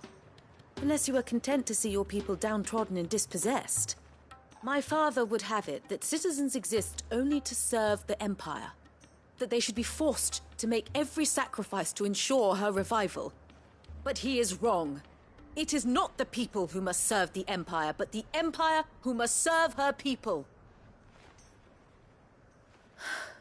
He's always been like this. Scornful of the opinions of anyone he judged beneath him. But he cannot be allowed to ride roughshod over the common folk any longer. We must fight him by all possible means. Fight him? To stoke it? Respectfully, my lady. Our only chance of saving this town depends upon every one of us. and his followers included. While I understand your frustrations, I cling to the hope that he may yet be won round. False hope, I assure you. But I see that your mind is made up. I shall bother you no longer. If you will extend me the same courtesy, I bid you good day. She certainly has spirit. Indeed. But unfortunately for us, that spirit is only lightly... Not that she cares. This is all about her and her father. Families. I'm sorry, where were we?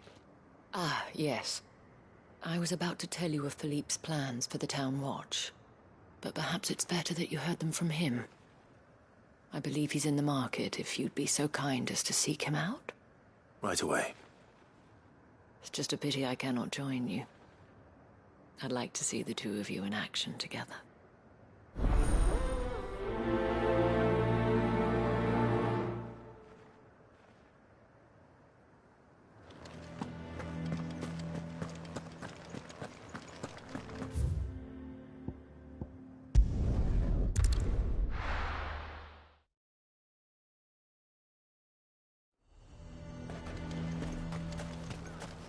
He'd have our coin, our stock and our stalls, and we're just... So you are content to abandon... Please, I beseech you. If you are a true son of Northreach, you must fight to defend your home. That's exactly what I am doing, milady. Or trying to, at least. The land is crawling with fiends, and someone has to keep watch. Even when our true enemy is hiding in the garrison? Fine. You're not the only able-bodied man in Northreach. Thank you so much for your help.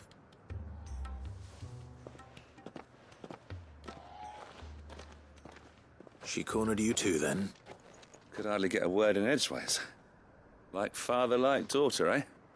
She made an uninvited appearance at the Vale earlier, hoping to convince the Dame to join her in fomenting rebellion. I bet that went well. Her ladyship seems to have a way with people. Anyway, what brings you here? Our mutual friend thought you might welcome some help. Oh, she did she? Right as always. In fact, you're just the man. We've had some reports, you see. Sightings of, you know what. They're back. Seems that way. All over, too. We haven't been able to confirm anything yet, but if you're willing, you could go and see what's what. Right. Where should I look? You know Grieger's Weep? One of the sightings places them somewhere on its shores. I'm on my way. Thank you, Clive. I'll look into one of the other sightings. Let's rendezvous back here later.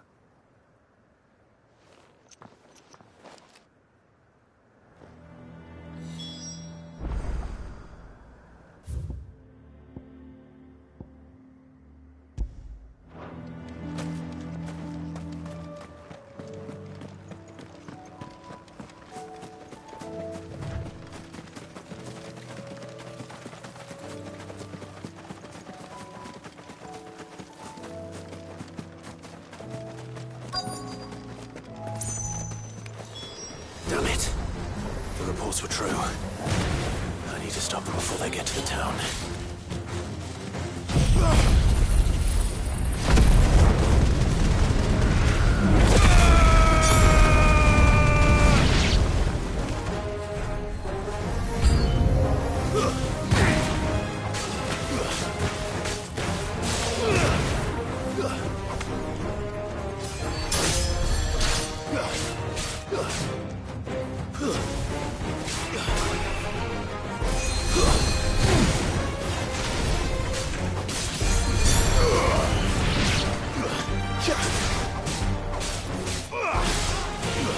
It's over! Titan!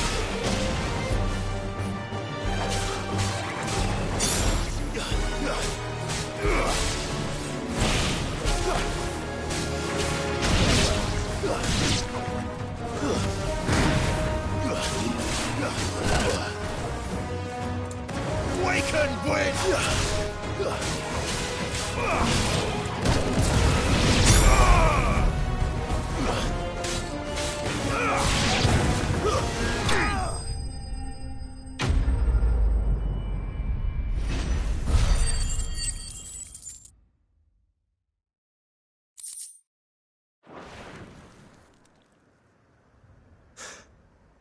Call that a test, Ultima?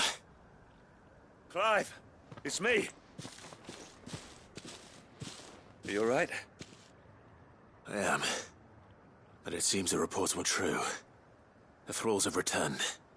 I dispatched the few that I found, though. Well, that's something, I suppose. But what were they doing south of town? They all came from the north last time. We might be able to fend off an attack from one side or the other, but from both? Do you have eyes in the north? Some. I should probably go and have a look, though, just to be sure. You head back to Northreach. I want you there just in case war breaks out while I'm away. What do you mean? Her ladyship's been busy working her magic on the townspeople, stirring up ill feeling towards her father. But she'll have her marching on the barracks if we're not careful. What? This is exactly what the Dane was afraid of. I'll do what I can to calm things down. Be careful out there, all right? Don't worry, I'm not like you. One sniff of those things and I'm running back to town screaming blue murder.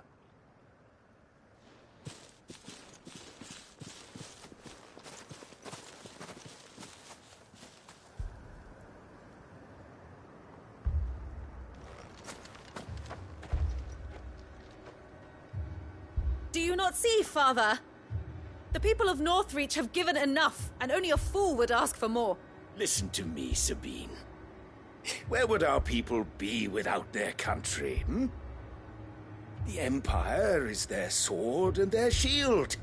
It is she that ensures they can live without fear. But now she teeters on the brink. Without their sword, how will the people fight? Without their shield, how will they protect their kin? Can the unarmed stand against the advancing hordes? No. But there is yet hope. A new shield, a new sword. A new empire.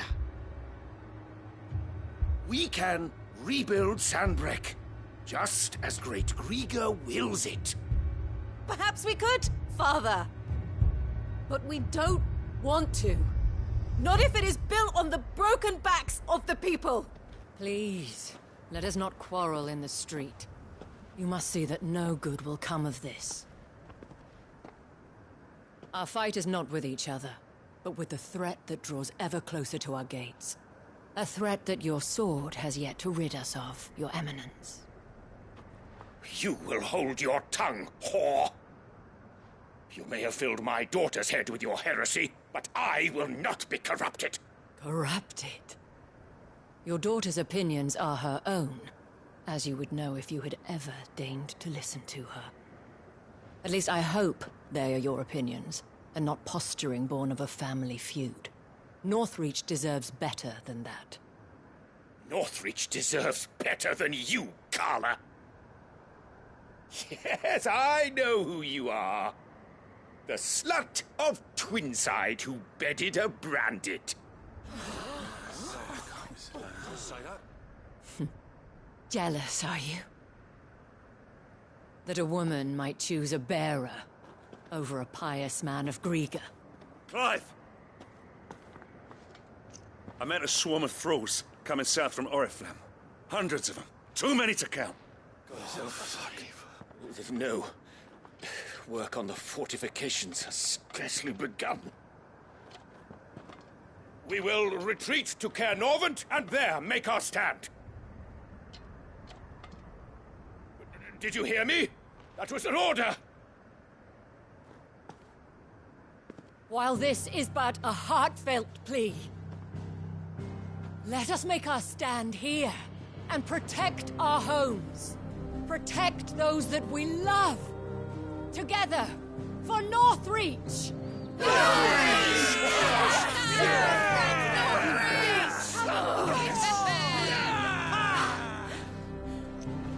You heard the dame. What are we waiting for? Pikemen to the gates. Archers to the roofs. Quickly, come on!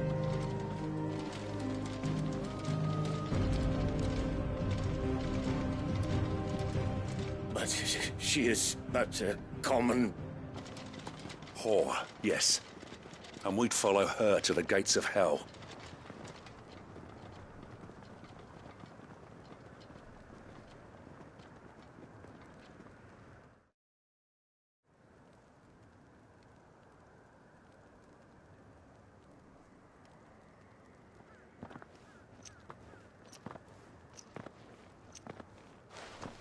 The men have their orders, and they look like following them. I got them spaced out at regular intervals. Whichever direction the thralls strike from, there'll be someone there to meet them. Thank you, Philippe. Rest assured the people will play their part. The herbalist has donated her stock of medicines to me. Should any of your men be injured, take them to the Vale. We'll see to them there. Thank you, milady. I will. I'll play my part too. You still one for numbers. Unlike the enemy. I only hope I can go some way to evening the odds. Philippe, can I leave the south in your hands? I doubt the thralls by the lake were the last of their number. Of course. I'll lead a party down that way so we don't get taken by surprise. What about you? I'll make my way up the road to Oriflamme. I fought a few of these things. And while I can't promise to hold them all back, I should be able to thin the herd. All right. But take care. Thank you. Both of you. You can thank us when it's over. Till then, madame.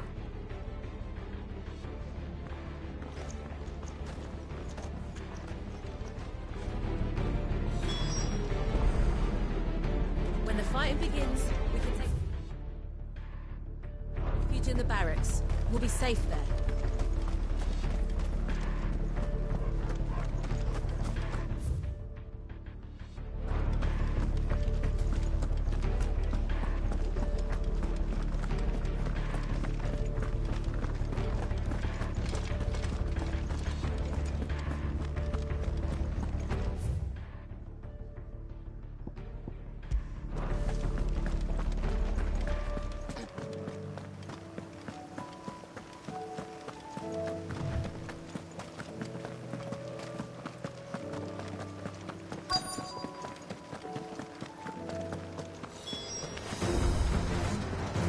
There are so many of them.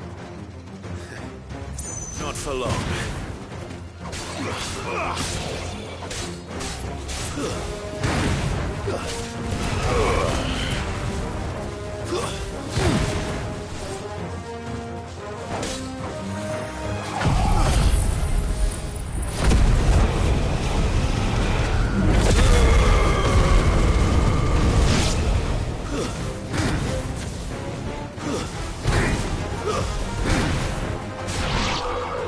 Is it over? No. It's only just begun.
That looks to be the last of them.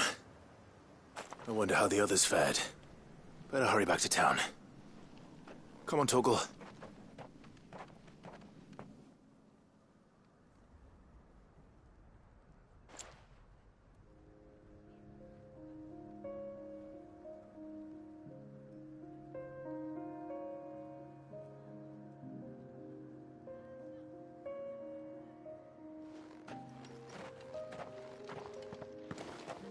Clive, it's good to see you.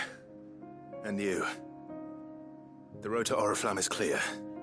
How did you and your men fare? Well, we ended up fighting for our lives down by the lake. Took a few nicks, but nothing the girls of the Vale can't put right. Glad to hear it.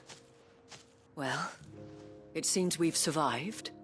For the time being, at least. I thank you both for answering the call. You were right. And I was wrong. About everything. I had thought that the only way to unite the people was under the banner of Empire. That without a strong hand to guide them, they would drift apart. To be borne hither and yon by the eddying currents of fate. But you brought them together. Not by force, nor by the exercise of goddess-given authority, but by simply being one of them. By knowing what they feel, because you feel it yourself. Our purpose was ever the same, Your Eminence. You were merely distracted by a loftier vision of empire and glory, while our eyes beheld matters closer to home. You have the right of it again. As did you, Sabine. His radiance said it himself. Sanbreque is naught without her citizens.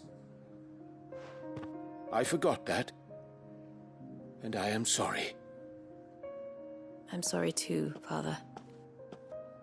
I should never have taken things so far. I only wanted you to understand how the people felt. How I felt. But my anger got the better of me. Do not blame yourself, my dear. This was my doing. I should have listened to you. To all of you. Your Eminence, your Ladyship, I do not doubt that you came here with the best of intentions. But I believe the same could be said of us all. We all want safety, security, prosperity. Not just for Northreach, but for the entire realm. And we may yet achieve it. If only we work together. Will you join us in this? Yes. We shall. Thank you, Your Eminence. Now that that is settled, I must go and see to the wounded. The Vale's doors are always open to any soldier in need of relief. And today there are more than ever before.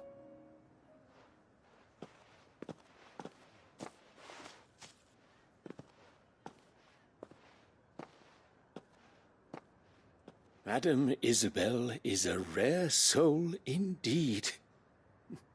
In these dark times, I see that it is not men like me who should lead the realm, but women like her. You're right. If only I'd listened to her when I had the chance. Forgive me for saying so, my lady, but you still do. The dame said it herself. We can turn things around. We just have to work together. And that goes for you, too. You're one of us now. One of you? Well said, Captain. Let this be a new beginning. Not only for Sanbreque, but for us. Well, since there's nothing more to be done here, I should see if Isabel needs any help moving the wounded.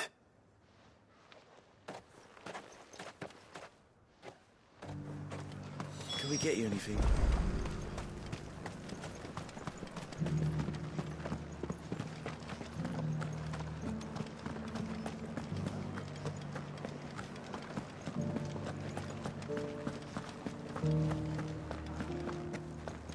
Just a little further. This the last one?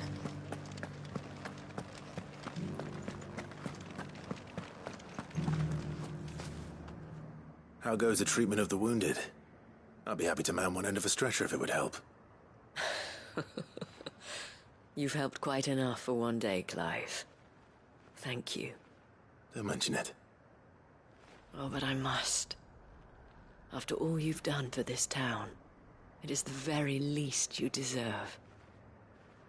Tell me, if Northreach had fallen, what would you have done? A woman of your means could find a home anywhere in the realm, but I sense you would rather have died here. It's a long story. For you, madame, I have all the time in the world.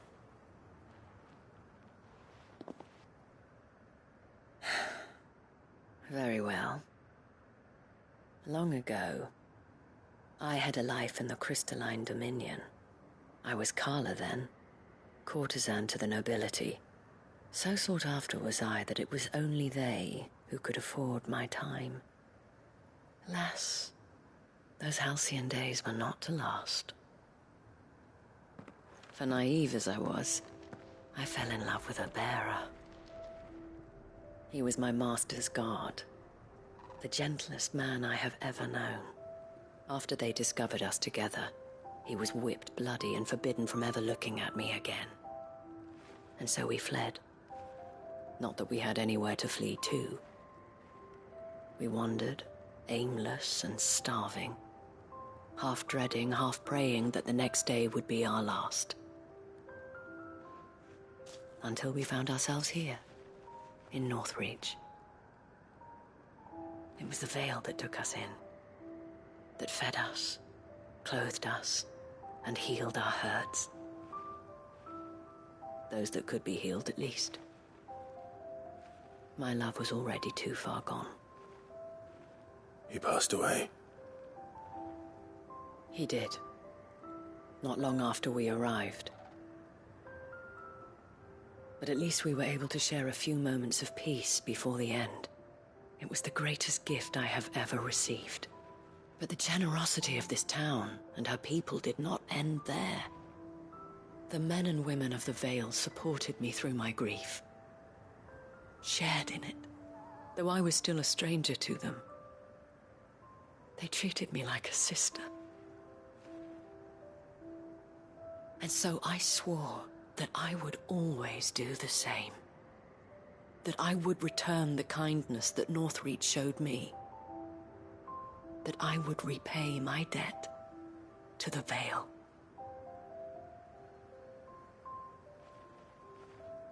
Thank you, Isabel, for sharing this with me.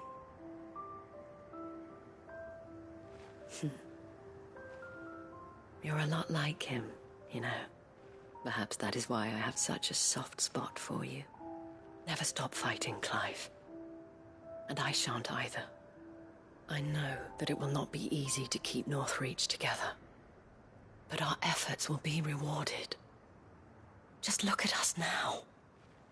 The people, the soldiers, even the Duke of Oriflamme and his daughter, all united in defense of this town that we have come to call our home.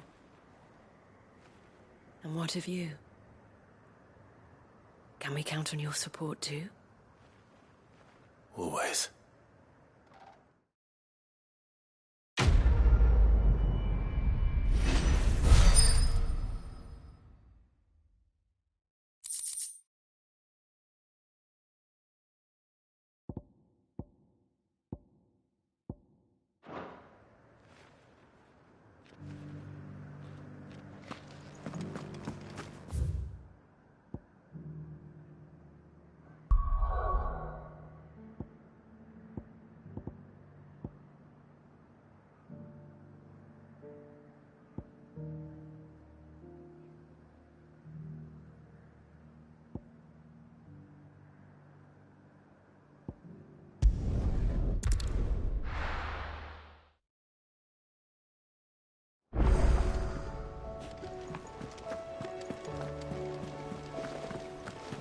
There's something about it. You should have seen it.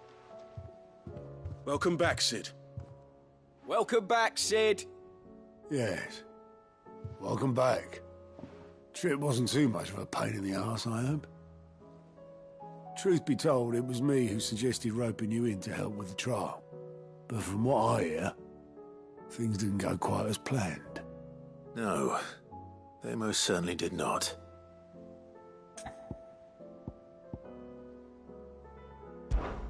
Ember lost his nerve in the face of a beast of prey, but he didn't lose heart. He pressed on, and he achieved his aim. And is that not what we ask of our scouts? Indeed it is. Thank you for your honest appraisal, Sid. The fact remains, however, that Ember will not always have a battle-hardened warrior on hand to pluck him from the jaws of peril. All I have gleaned from this trial is that without someone watching his back, Ember is little more than a liability. Wait, Sergeant. Ember still has much to learn, it's true. And this time he was found wanting. But I'd say he's due a second chance, nonetheless. After all, he did do as you asked. With a bit of hard work, any hand can be made to hold a blade, and any mind can conquer its fears. But a scout's nose is different. You've either got one, or you ain't. And by sniffing out that log, young Ember here has shown he has a conch and a half. Wouldn't do to waste it now, would it? Fine. One more chance. I'll do whatever you ask. I'll spend my days and nights in the pit if I have to. I'll show you. Just you wait.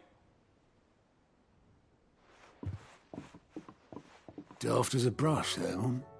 But his heart's in the right place. Just like someone else we know. And if you ask me, we've been leaning on him for far too long. That time the Cursebreakers took some of the weight off his shoulders, I reckon. It couldn't hurt. Just don't tell Gav I said so, will you? I won't have him thinking he's been hard done by. Next thing you know, he'll be asking for a day off. Chance would be a fine thing. Back to work. Forgive me, Sid. This did not play out as I expected. Things rarely do these days. But that's why we need men like Ember more than ever. Men who can make the best out of a bad situation. Remember that. I will, Sid. Thank you.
I hear that you traveled to Ash, Sid. Did you by any chance recover the names of my fallen friends? I did. Yes.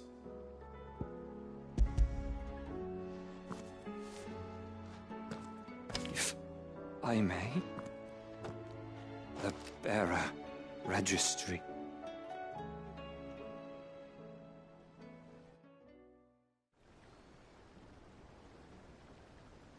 The director was a brutal man. He got no worse than he deserved.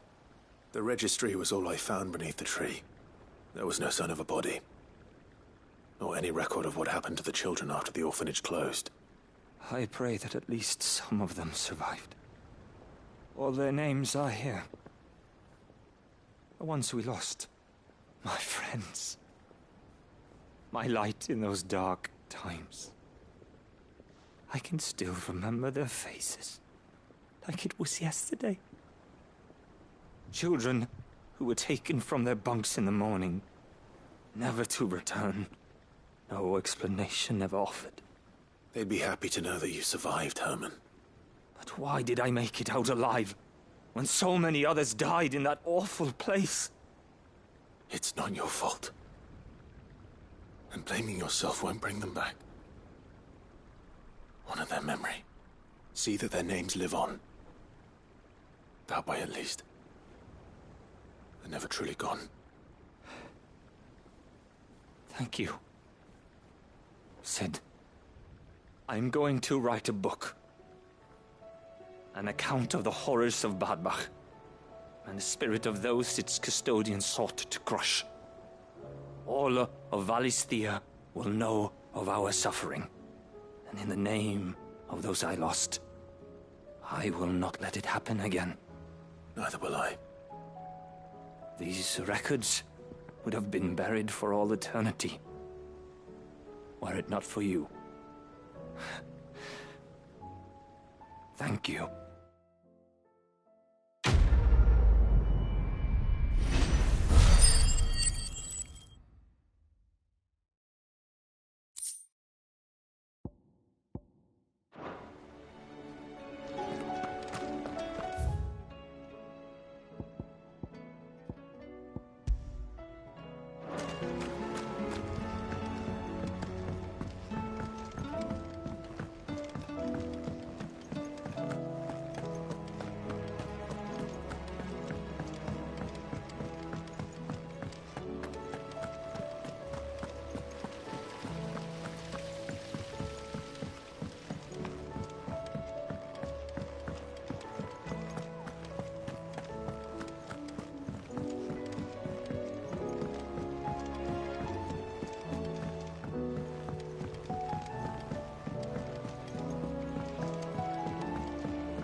You all right?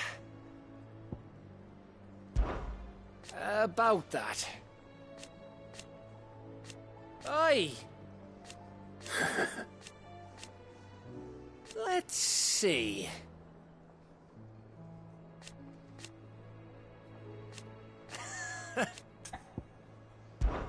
Something troubling you? No more than usual. It's just...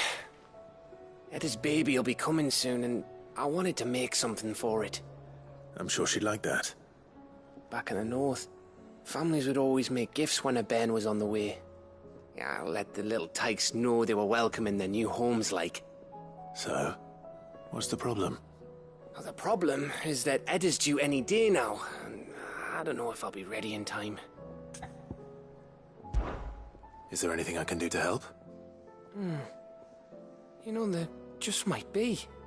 All right then. What exactly are we making? A good luck charm. But not just any good luck charm. Not just any. No. One made from the feather of a silver chocobo. There's naught luckier in all the realm, or so we used to say back home anyway. Thing is, they're hard to come by. Had Otto and Karen check with their suppliers, but nothing. I'd try and track one down myself, only... Only the big day is fast approaching. And that's all you need, a feather. That or the bird whose arse it's attached to, aye. I was gonna start by asking around with traveling traders plying the northern borders. Well, there's no shortage of those passing through Martha's. I think I might make that my first port of call. I'll let you know if I find anything. You're a good friend, Clive. I won't forget this.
Why the hell would Victor take the bearer's side? For a ship. Lubor's ill-gotten gil, perhaps?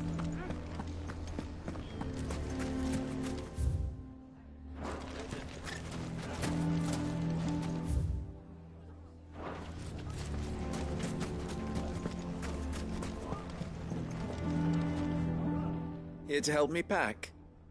Thanks, but I'll be traveling light. I'm almost finished already, in fact. You're really going to go through with this, then? I am. But before I go, there is one small issue I'd like your assistance with. Well, two, in fact. If it's within my power to help you, I will. It's the children. I refuse to let them share in my disgrace. And if I leave them here, they surely will.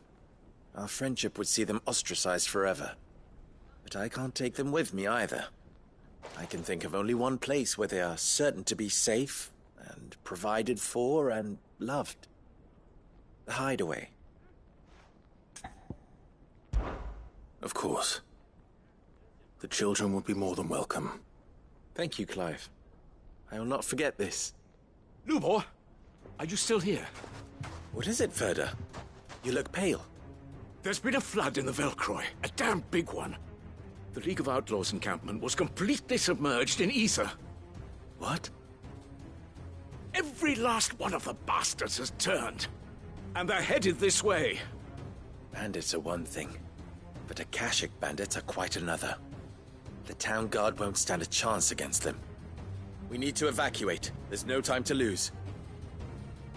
Ferda, gather the men. The Akashic may strike at any moment. We must make ready to cover the townspeople's escape. Well, what are you waiting for? Yes, my lord.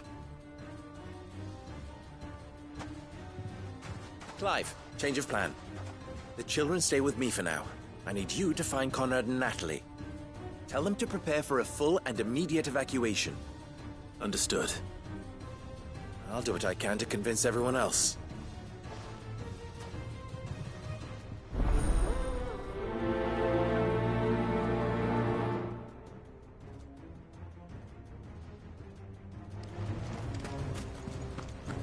What's an Akashic? You have to listen to me. People They're talk coming. like people. You need to evacuate. Know your place. Why do they always have to make such a fuss outside? Ah, it's you. What do you want, Lord Underhill? To pass on an important message. There's been an ether flood out in the Velcroy. The camp where the so-called League of Outlaws were gathering has been swallowed. They're no longer just bandits. They're Akashic now, and they could be here at any moment. You need to begin preparing for a full-scale evacuation right away. Oh, do we? And who was it who gave you this disturbing news, might I ask? Lubor, perhaps? The man spreading the same poison out in the square as we speak. You may believe his lies, my lord, but we know better. But why would he lie about something like this? Some twisted attempt at revenge, perhaps. If he had not been unmasked, he may well have been elected our leader. A great honor for one of his kind. One he might well feel aggrieved at having been denied. Lord Underhill, forgive me, but it has become all too evident where your sympathies lie. Lubor cannot be trusted, and neither, therefore, can you. You may not trust me, but for the sake of your people, ask yourselves if there is any chance that this is true. There isn't. You can be certain of that. Now be off with you. You're making a mistake. Come, Clive. If our words will not move them, then we must find another way to help save the town. You're right. Let's speak to Lord Ferda.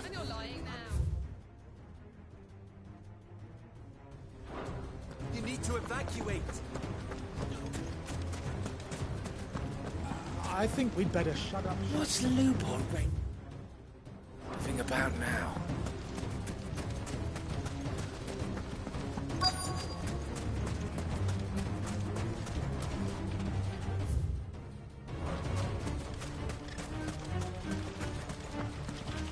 Good day, my lord.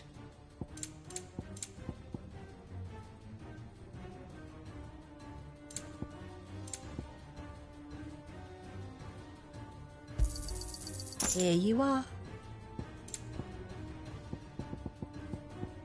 Thank you for your custom. Lord Furder. Sid, what's wrong? I went to warn Conrad and Natalie about the Akashic, but they wouldn't listen. They've convinced themselves that nothing Lubor says can be trusted. The bloody fools. Which means the town guard can't be counted on for support. But I can. If there's anything I can do to help you defend Dalamil, you only have to ask. I appreciate it. Sid! Further! I've been looking for you everywhere. Victor? I thought you'd left. I couldn't abandon a friend in need. And Blue Boy is in need at this very moment. Come quickly.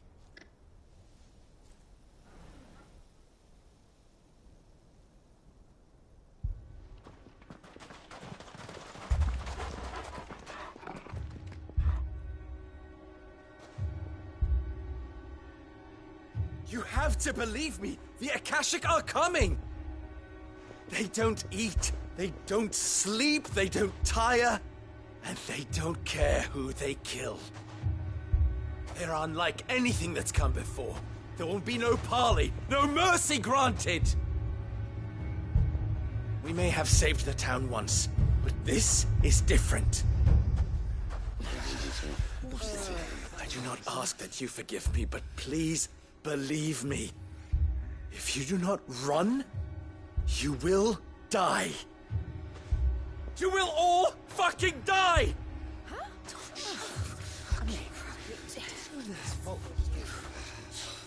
You'd like that, wouldn't you, bearer?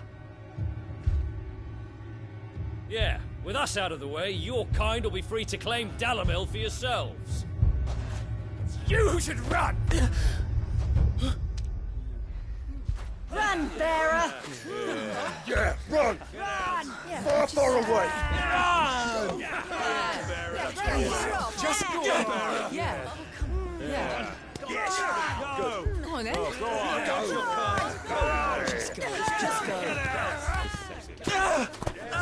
Lubor. Wait. Someone's coming.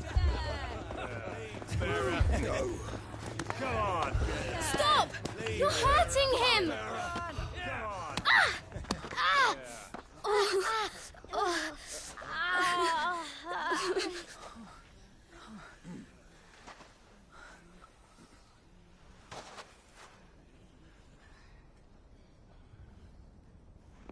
What did Lubor ever do to you? He solves all your stupid problems and he keeps all of you safe. You know there's nothing he wouldn't do for this town. Who was it who made that cleaver you use every day, Conrad? And what about your counting table, Natalie? Who fixed that? Whose men make sure the streets are clean so all your boots don't get dirty? Who spends all day, every day making sure things run smoothly round here? And none of you ever say thank you. Ever. But did Lubor ever complain? Well, does he ever stop smiling? He keeps this whole place going. And you act like it doesn't even exist.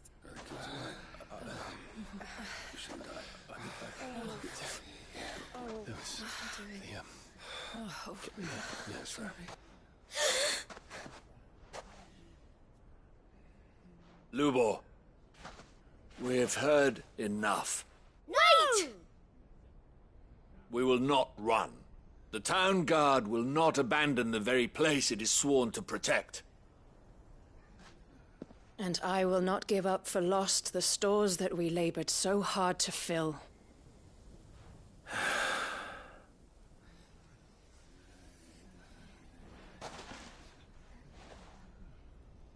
So tell us, how do you propose we deal with these Akashic of yours?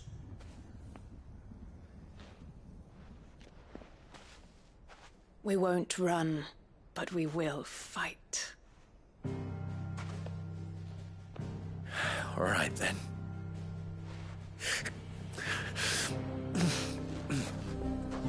Fine.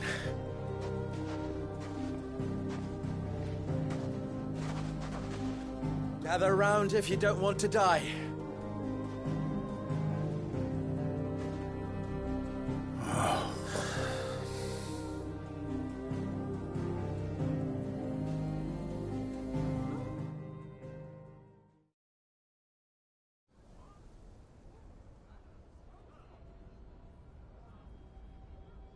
Allow me to explain the situation. The ether flood occurred near the village of Cheratina, deep in the Velcroy. The place had been abandoned for years, until the League of Outlaws decided to make it their base of operations. Now they're all turned, and if the scouts' reports are correct, heading in this direction. They are mindless monsters, driven only by hate and rage, and they are utterly unpredictable. With the bandits, we at least knew how and where they were likely to attack. When these creatures come, Dalimil will have the bitterest fight it has ever faced on its hands. The town guard will muster at the north gate. The rest of us will take the south. Both forces will provide men to serve as scouts and messengers, ready to spread word of the size and nature of the Akashic Force as soon as it is spotted. And as soon as it has been, we will converge on its position and see that it is driven back from Dalimil at all costs. Conrad, can I count on the support of the town guard? Always. I leave the selection and coordination of the messengers in your hands, Victor. And the command of our men in yours, Ferda. If you would both be so kind. Consider it done. As you wish. Natalie, I would ask that you and your people have the townsfolk barricade themselves inside the bathhouse. And tell the merchant not to waste time securing anything beside the essentials. Preserving life is our one and only concern. As long as we survive, it doesn't matter what trinkets we might lose. Our riches can be regained. And if anyone doubts that, let it be known that the Briar's Kiss stands ready to cover any losses. Very well. I shall tell them. Where do I fit into this plan? Where else but the most perilous place of all? I would like you to travel to the home of our erstwhile League of Outlaws, Cheratina itself. The main host is most likely still there, and Dalimil will not be safe until it is eradicated, root and branch. A little gardening. How pleasant. I doubt it. I have a feeling these weeds will be particularly stubborn. Luckily, so am I. So you are. All right then, we all know what we have to do. Now it's simply a matter of doing it. For Dalimil.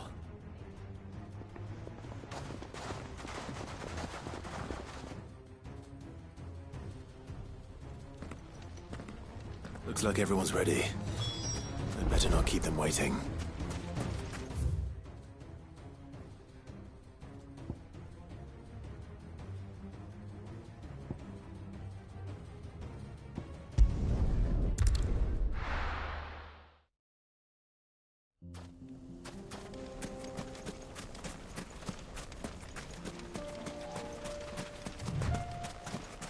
There it is. The flood. But what's waiting for us inside?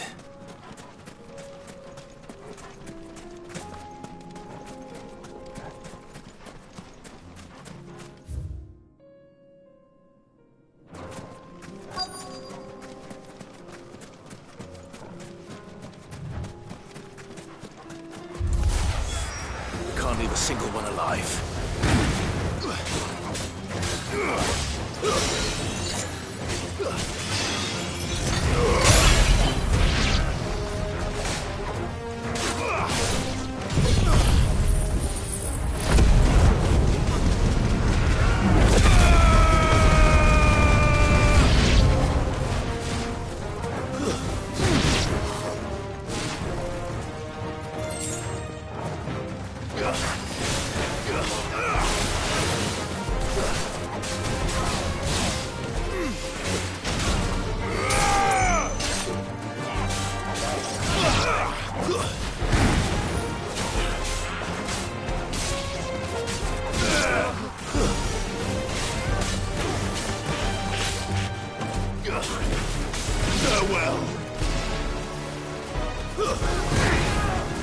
Nice try.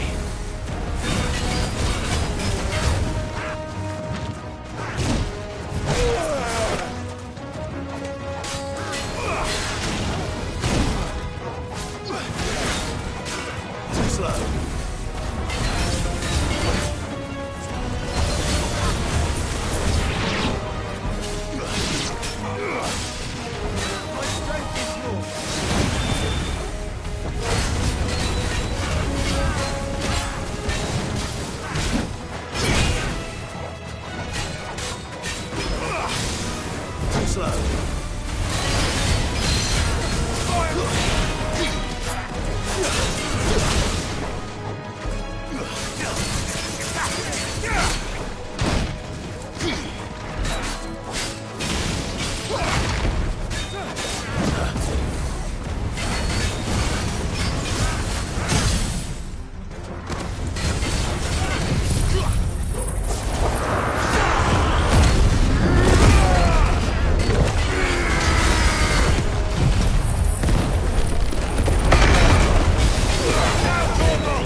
The League is disbanded. I should get back to Dalimil and see how the others fared.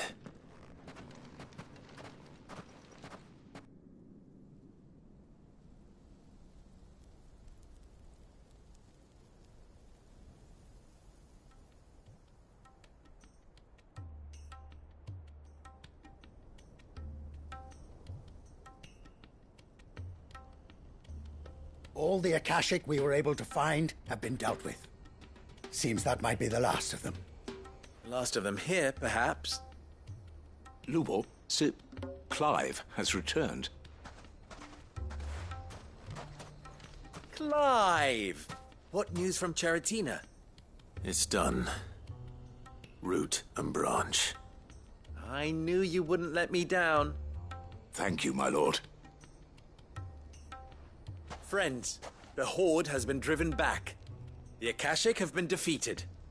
And we need not fear the arrival of any more, thanks to Clive. Victory is ours. We bloody did it! We saved Dalimil. Lubor, allow me to apologize. After all you have done for this town, we should never have doubted you. But we did. And for that we are truly sorry. We only hope that you can forgive us. We need you, Lubor. Dalimil needs you. So, if you would still like to be considered for the position of mayor, you have our backing.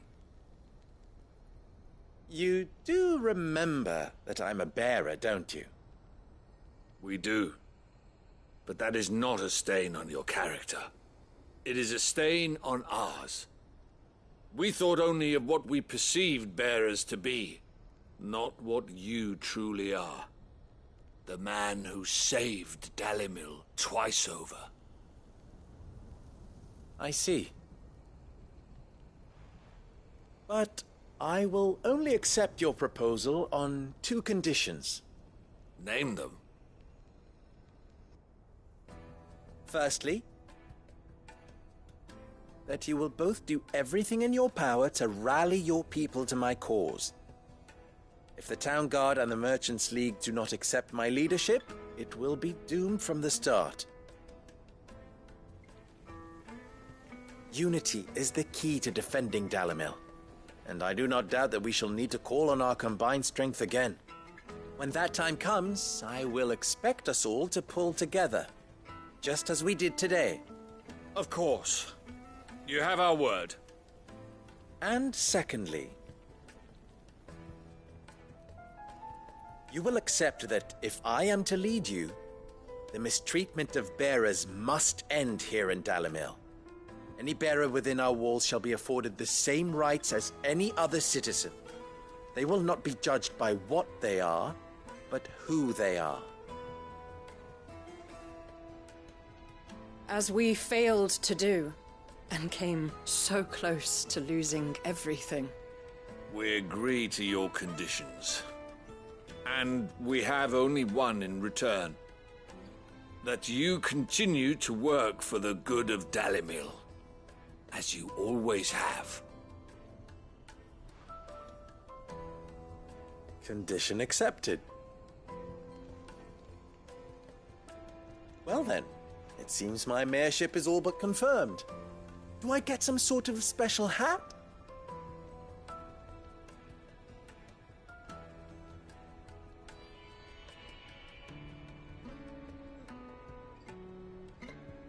How fickle fate can be. Not so long ago, I had resigned myself to leaving Dalimil in disgrace. And now, I find myself her leader. Here. For everything.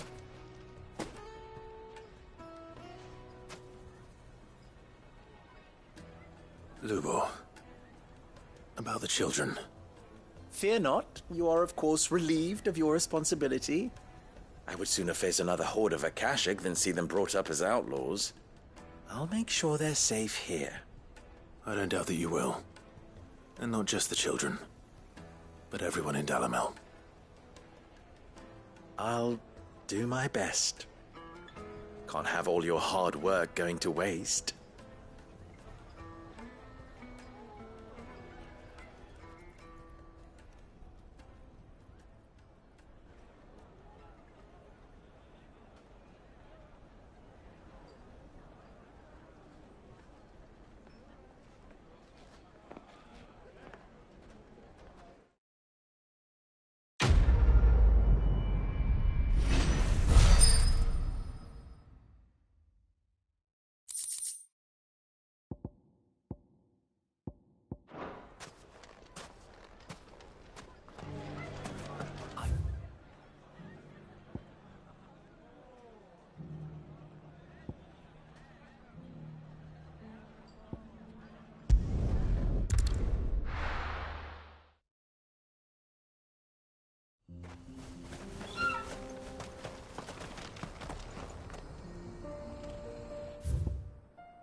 Would you like to see my wares?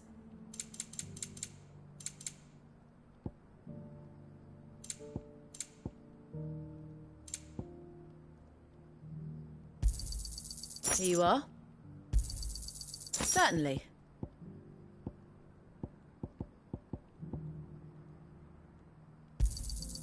Here you are.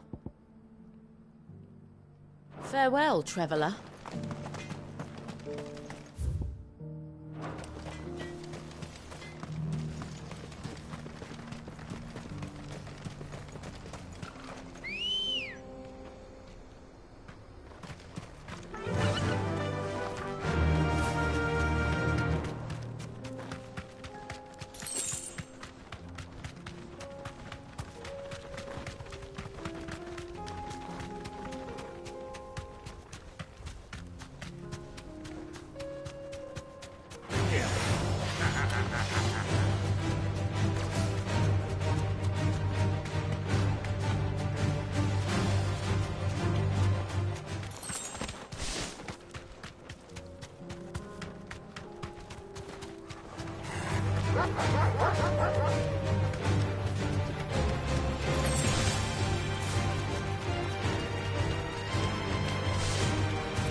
Here's the scraps you were after.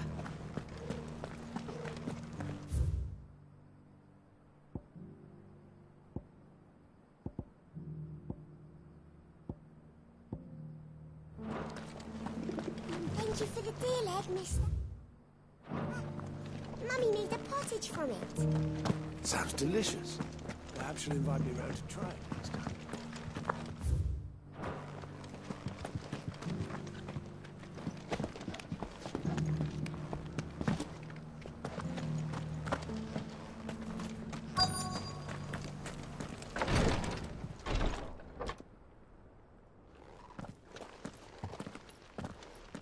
Your Grace, my lord, I trust your journey was not overly onerous. Cyril, you found a letter from Father? Yes, I have it here.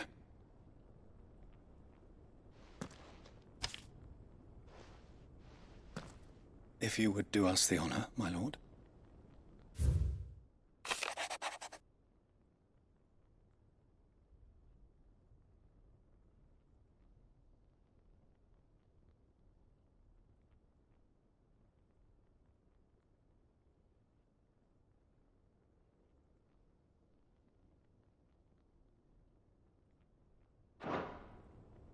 An inheritance. It would seem the late Archduke penned this missive shortly before his passing. The day before we left for Phoenix Gate. What are these plans he spoke of? His plans for the duchy, Your Grace. Your father entrusted them to my predecessor, the former bearer of the Burning Quill, who entrusted them in turn to me. The complete emancipation of bearers is their stated aim. But your father's dream did not end there. His Grace also spoke of building hospices to care for those stricken by the curse, and the founding of a new university to further the development of non-magical technologies. With the blight spreading ever more widely across the twins, Archduke Elwyn saw this as the only means of securing Rosaria's survival. He wished to see men and bearers treated as equals. To see centuries of common wisdom overturned. Small wonder he did not think it achievable within his lifetime. But he thought it achievable nonetheless. Had he not, he would never have written this message. Nor would he have entrusted his vision to his most faithful aides. Those who would have stood with you, shielded you from the machinations of the less benevolent personages at court. It's a pity only they are still with us. 'Tis true that those most loyal to your father were the first to suffer the Duchess's wrath. But one at least remains, and she has come bearing gifts. What do you mean? Mayhap it is better that she explain, my lord. After all, the duties entrusted to me by my predecessor extended only to recovering His Grace's will and arranging a meeting with the one who might execute it, or a part of it, at least. And where is this woman? She awaits you in the archive, Your Grace. Thank you, Cyril. Shall we then?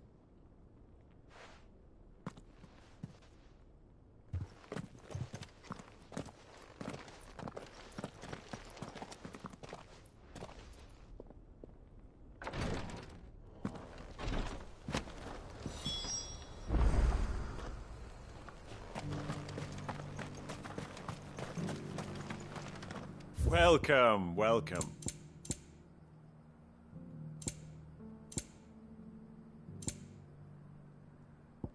Come again.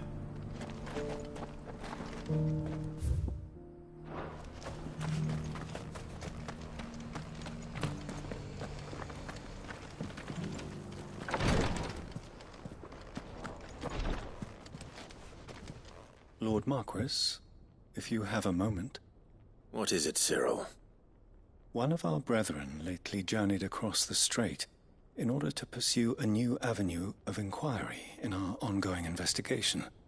He sent an owl some while ago, but we have heard naught from him since. Was he surveying another fallen ruin? No.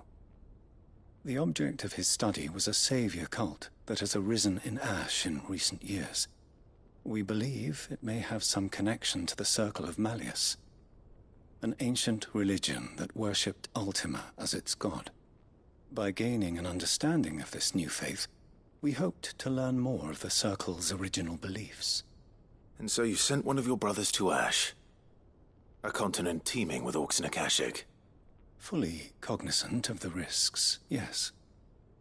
I entrusted the mission to one of the most able of our order, the Third Chair, a master of the arts of combat and survival both. Though he has been silent for some days now, I have thus far refrained from sending any others in search of him, lest they be lost in turn. Yet, it seemed only right to inform you of the situation, given your unique experience of the perils of Ash. For as you so earnestly advised me, it would not do to abandon a man to his fate, when he might yet be saved. It would not. But Ash is a big place. Can you be any more specific? Perhaps. The last owl I received from him mentioned a village where he had heard the cult were wont to assemble. Mickleburg was its name. It lies in the southern reaches of Waloed. If aught ill befell him, I expect it did so there. Right. I'll see what I can do. You are much too kind, my lord. Go then, with my hopes, and may the Firebird's flame ever burn in your heart.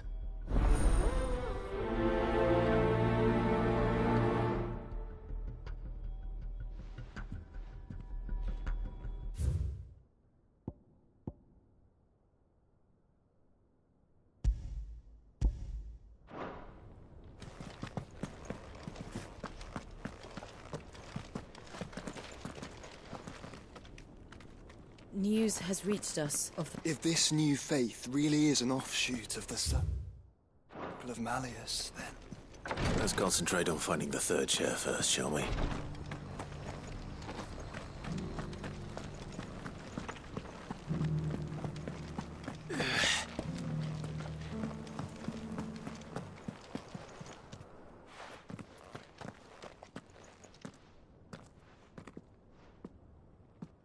My lord, your grace. I hardly recognize you. I am Goditha, retainer of House Rosfield, loyal servant to the Phoenix and his shields. Your father, the Archduke Elwyn, entrusted me with the delivery of a gift. I only hope you can forgive my tardiness in bringing it to you. Lift up your head, Lady Goditha. You have our gratitude for your service to our house and to our father. I merely did my duty, as any proud Rosarian would. My lady, perhaps you could explain a little more? What exactly is the gift you bring? As I'm sure you know, it has long been the custom for the children of House Rosfield to be presented with certain keepsakes upon their coming of age. Indeed it has. Our father often spoke of the day when our turn would come. And had he lived to see it, he would have presented you with the treasures I bear. Matching armbands for you both. Alas, he did not live. Indeed, he was taken from us even before they could be completed. He had intended to claim the Heartstone with which each armband was to be finished himself, but it was not to be. And his gifts remain incomplete. I see. It saddens me to bring them before you, as they are. It was your father's wish that you be presented with the finished articles, not these works in progress. But with his grace long since gone, and the stone left unclaimed, I had little choice. You are grown men now, and his house is yours. And while I would not presume to insist upon your claiming the Heartstone in his stead, I know that nothing would have pleased him more than for you to do so. Thank you, Lady Goditha. What say you, Clive? What else? Of course, my lady. May our father's will be done. Oh, I am much obliged. Do you know where we might find this Heartstone, my lady? I do. Though it may be a matter of a good deal more than simply happening upon it. It is found in the bellies of elder griffins, you see. We do at least know where to find one. A certain specimen has made its nest in Titan's Wake, not far from here. A certain specimen? You are most perceptive, Your Grace. In answer to your unspoken question, yes. In fact, this is the very same beast your father meant to slay. I have been tracking its movements since you were but a boy. Were you to slay it in his stead, as men of House Rosfield, it would surely make your father proud. What say you, Joshua? What else?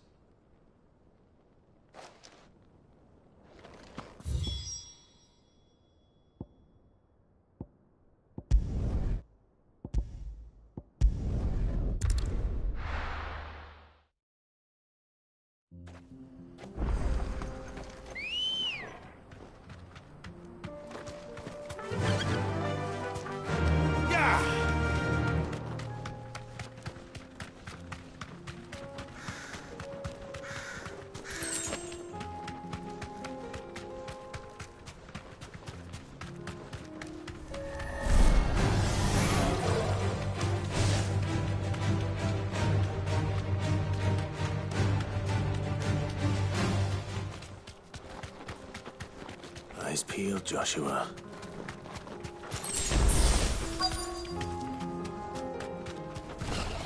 There it is. For House Rosfield.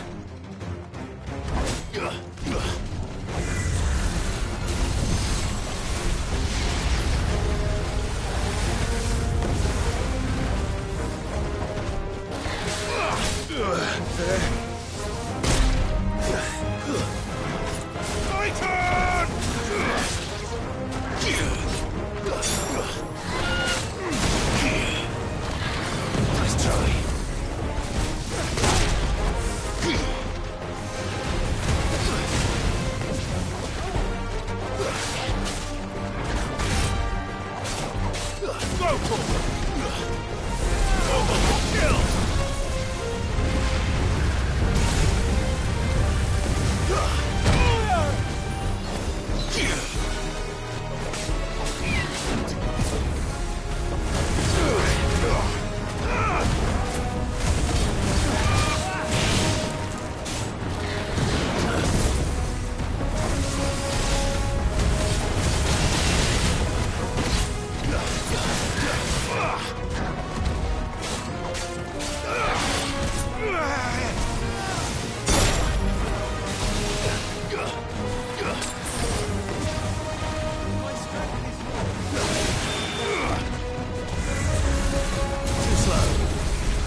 To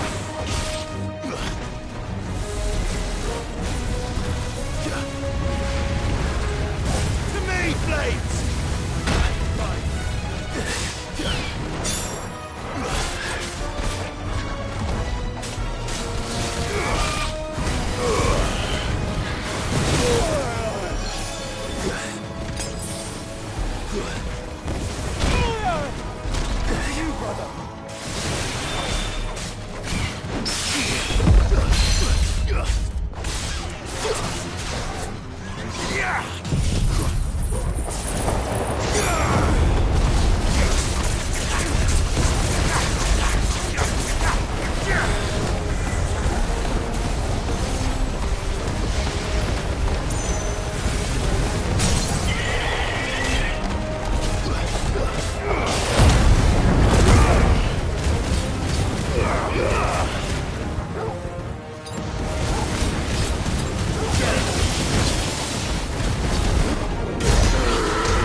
Well done, Tom.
Is this the Heartstone? I expect Lady Goritha will know.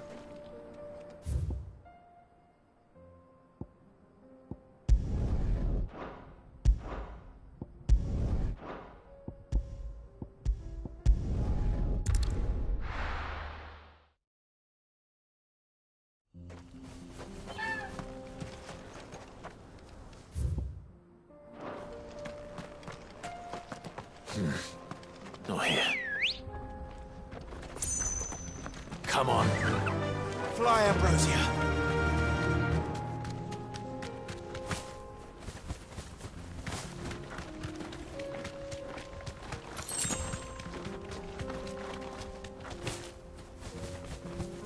Here we are again. Carava. If you were a tortoise, Torgal, where would you hide?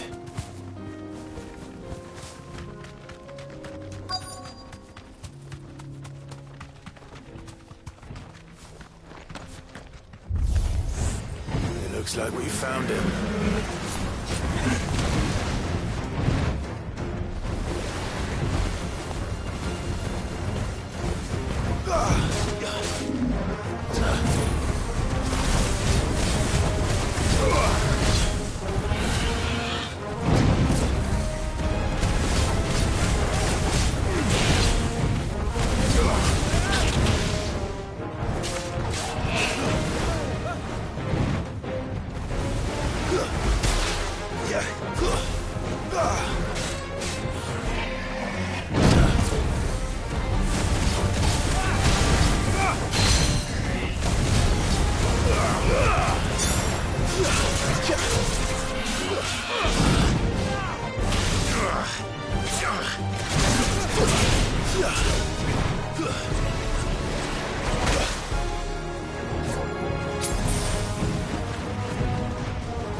I better get these materials to Mid so she can finish her prototype.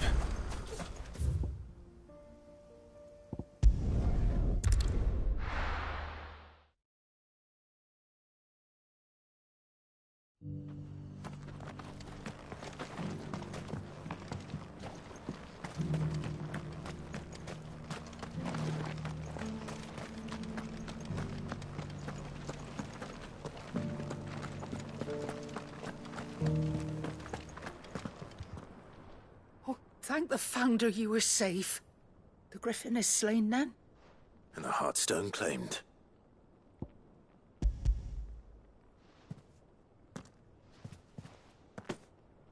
Yes. This radiant luster, like frozen flame, it is just as your father described it. Thank you, my lord. Your grace. Your father would be so... The lapidary is ready. Thank you, Cyril. I will be with him shortly. If you would excuse me, I shall have the stone cut and set forthwith.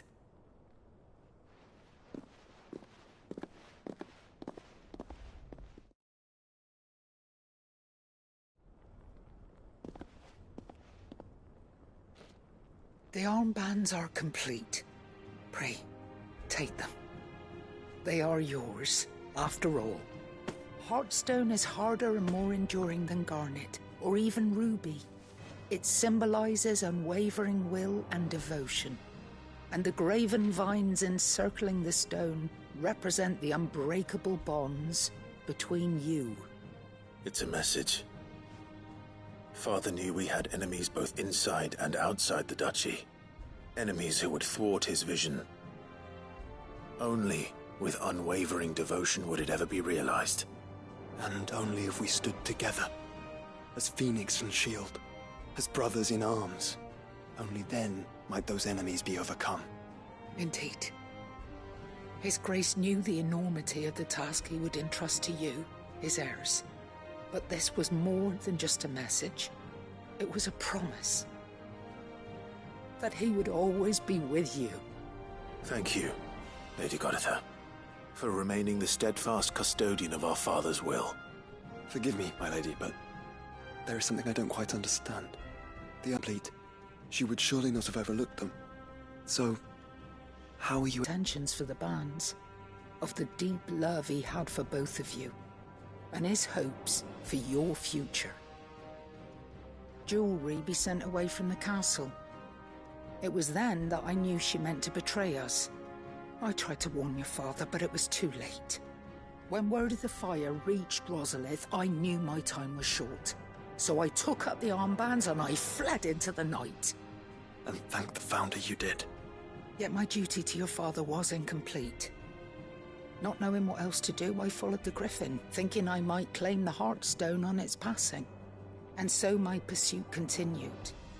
until Lord Cyril appeared before me. He informed me that His Grace's will had been recovered, and that his sons were alive and well.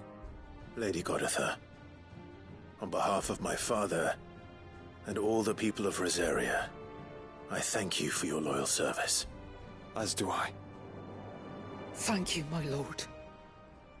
Your Grace, for coming back to us, for giving my service meaning.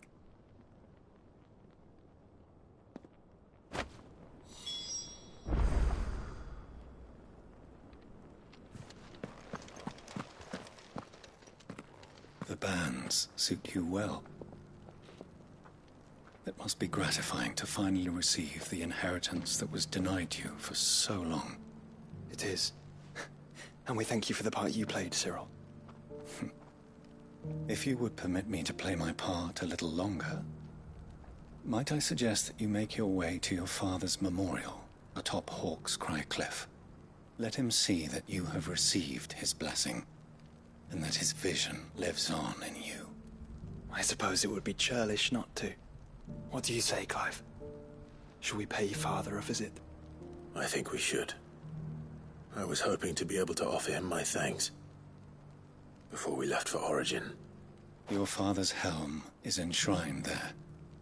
It has been since the day we recovered it from Phoenix Gate. I prithee claim it, for it too is a part of your inheritance, and I do not doubt that your father would prefer it in your hands than perched upon some lonely rock. Thank you, Cyril.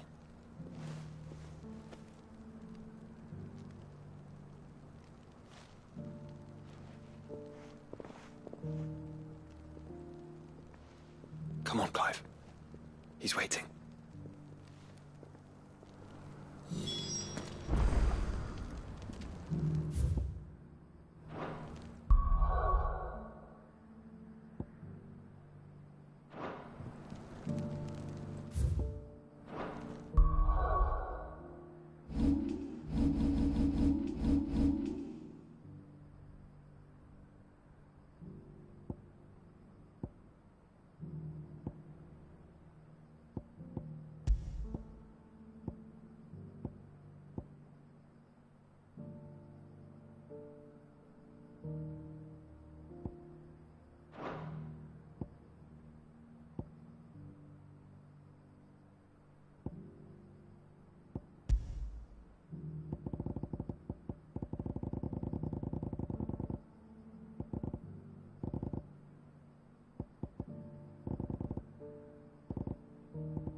Couldn't have been easy for her making the journey from Ash. What can I tell you?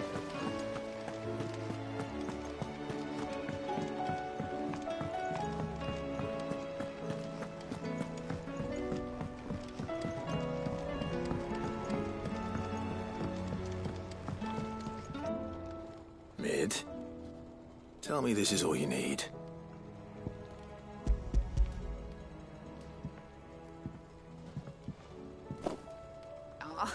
You make it sound like I asked you to save the world or something. Tell me this is all you need. It's most of what I need. After you left, I went over the figures again, and I realised I'd forgotten a 1 and a 0. And a cogwheel. Just a tiny one. Though, that's the problem. Gears that small are a bastard to make, and I may have lost the one Blackthorn spent a fortnight toiling over. Wait. The children. When they took apart your scales, there was a tiny brass gear. Now that I think about it, they didn't use it when we put the scales back together. The young'uns? But why would the... You know what? I don't want to know. I'll keep working on the model. You go and find that cog.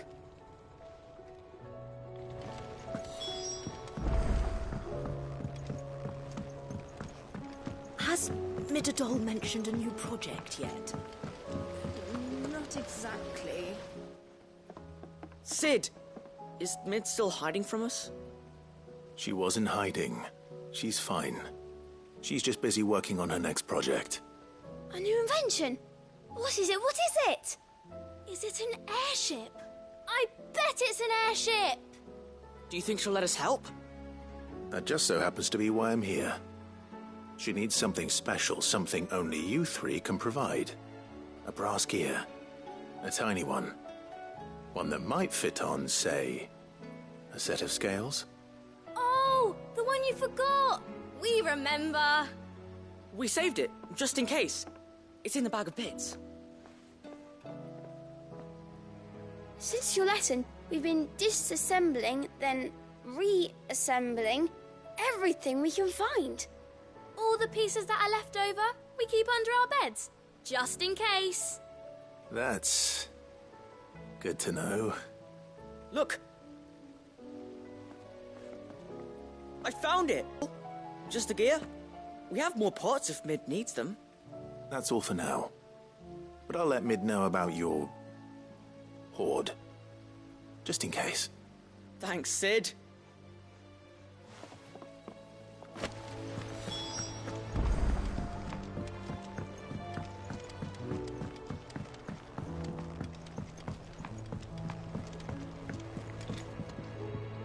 Well, did they have it?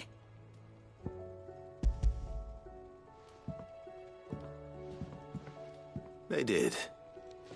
And they kept it somewhere nice and safe. Will it work? Will it work? He's perfect! You're a genius, Clive. What exactly are you going to use it for? Only the most important job of all. The wings aren't going to move on their own. But with the right cog in the right place... Well, you just wait and see.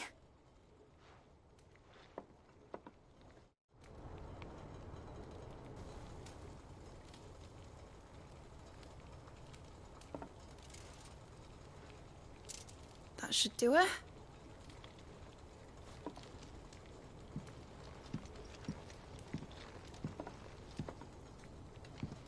Here goes nothing.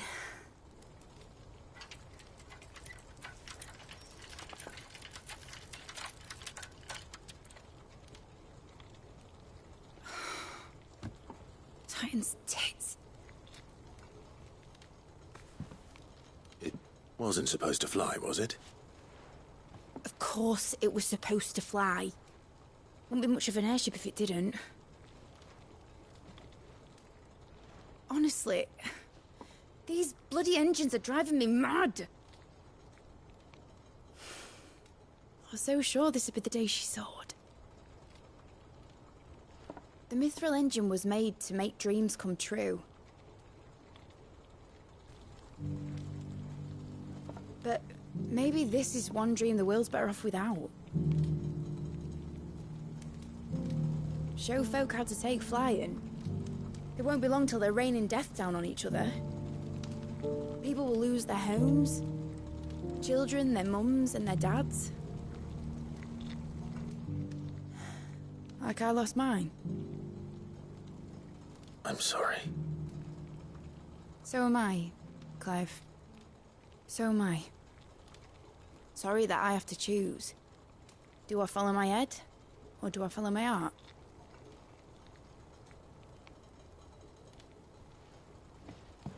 Good question. The first time I stood on the deck of your ship, felt the wind in my hair. It was like I was flying. But imagine how it would feel to actually do it. My dad always said there were two ways of living life. Chasing a dream or shuffling to your grave. And he were right. Right about a lot of things. Not that I like to admit it. People need dreams to chase. Especially in a world like this.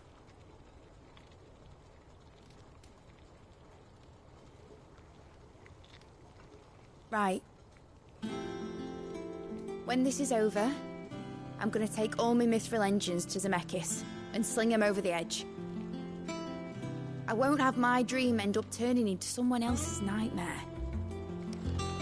But all that hard work... All that hard work will not be used for war, Jamie. But it ain't like it'll be gone. Tell me, Clive, have you ever been on a treasure hunt? Not since Joshua and I were boys. Why do you ask? Because I'm going to bury the engine schematics and leave behind a little riddle telling people where to find them. A really hard one, so that only the most dedicated dreamers will ever be able to work it out.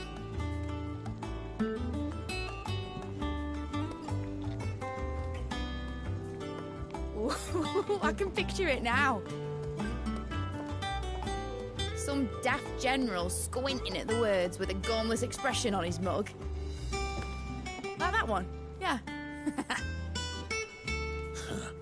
Right.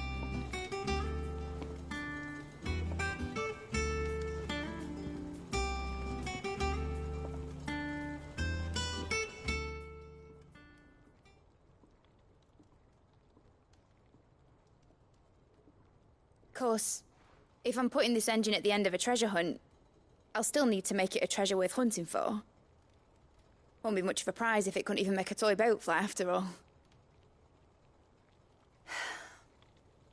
My dad always said, dream big. But it ain't the size of a dream that's important, is it, Clive? Only that it's a good one. And I reckon I've got a fair few good uns left in me. I'm sure you do.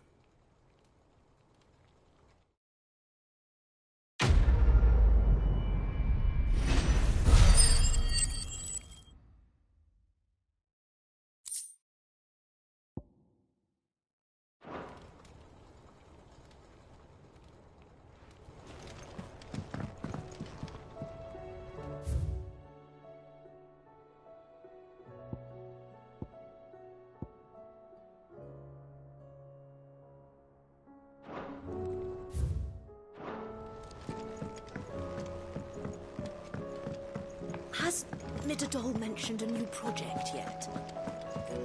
Not exactly.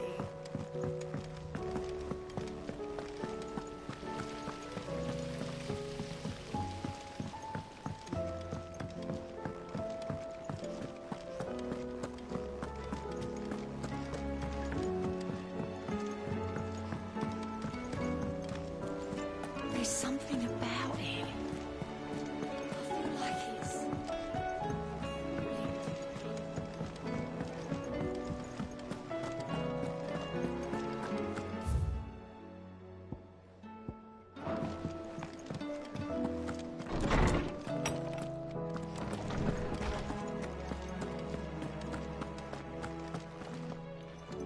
Oarsman, I found the flowers you were looking for. You did? I think I did.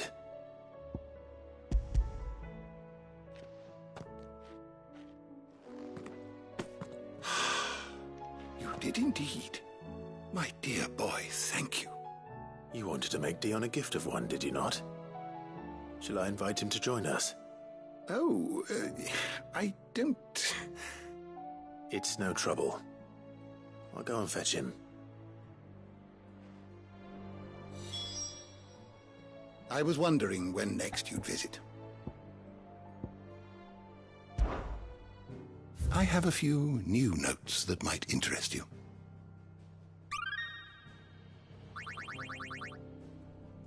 What subject shall we consider today?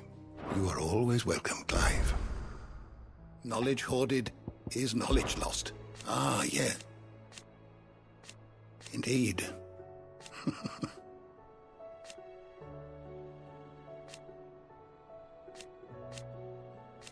Then go. Thank you again, Clive. Thank you for indulging an old man.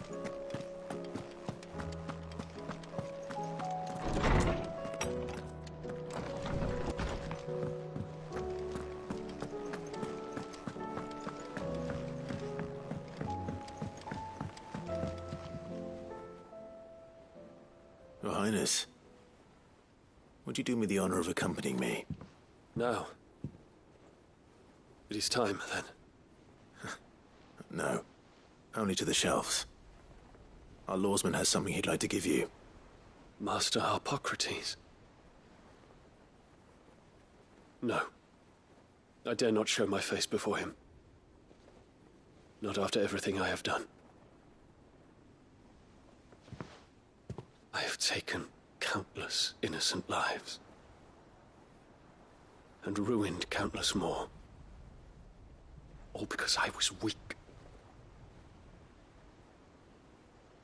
I have sworn to atone for my crimes or die in the attempt. But were I to meet with him again, and see in his eyes what I have become, I fear that my resolve might falter. Then that is all the more reason to do it. Test your resolve. Prove to yourself, and to him, how strong it truly is.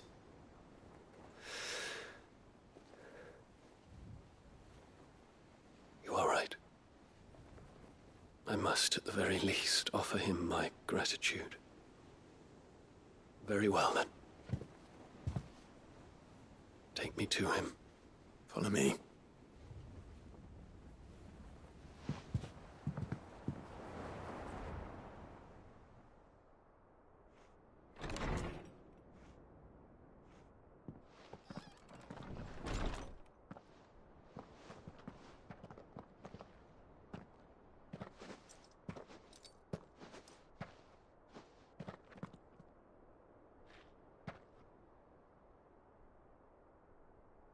Even now, I hesitate to approach him. What must he think of me? You'd be surprised.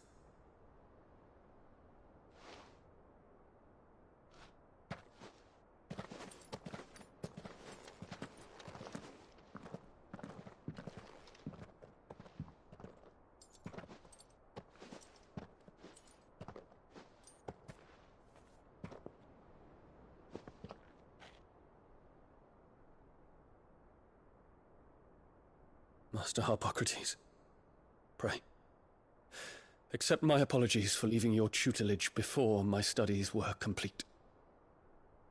Your lessons opened my mind to a world quite unlike the one I had imagined from within the gilded confines of the palace. And I shall be forever grateful for the efforts you made to enlighten me. Lift up your head, Your Highness. The deeds of youth require no apology. That you took the time to visit me says much about the man you have become. Now, there is something I would like to show you.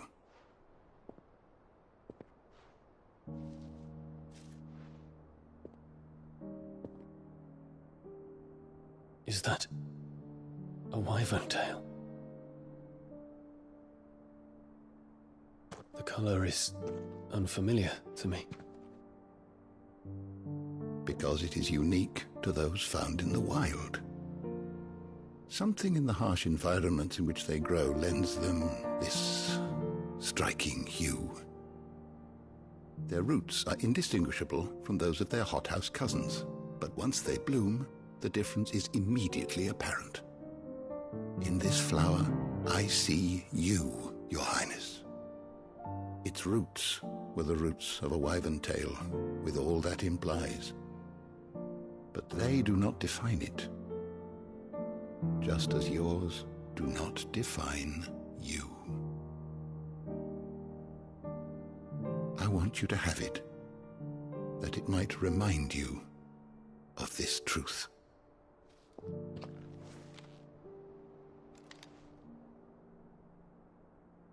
Master Harpocrates, I would ask of you a service. Keep your gift until I have fulfilled my duty to the realm, for only then shall I be deserving of it.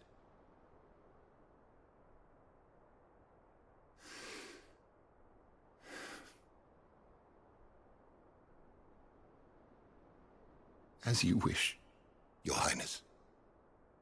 I shall await your return.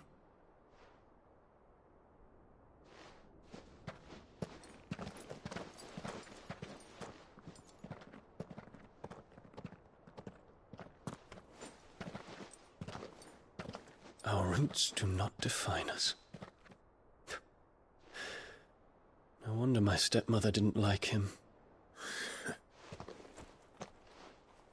For reuniting me with memories I had thought long lost.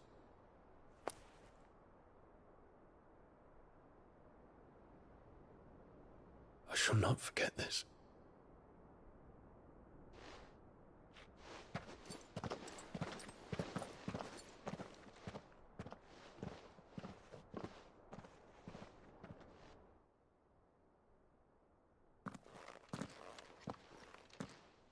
Thank you, Clive. Were it not for you, I fear I might never have found the right moment to speak with him. Not to mention the wyvern tales. I shall plant their seeds, that I might not disappoint His Highness upon his return. I hope the soil in the hideaway is to their liking. Why, these flowers bloomed in the bleak, black wastes of Waloed. I'm sure Nigel's yard will suit them to a T.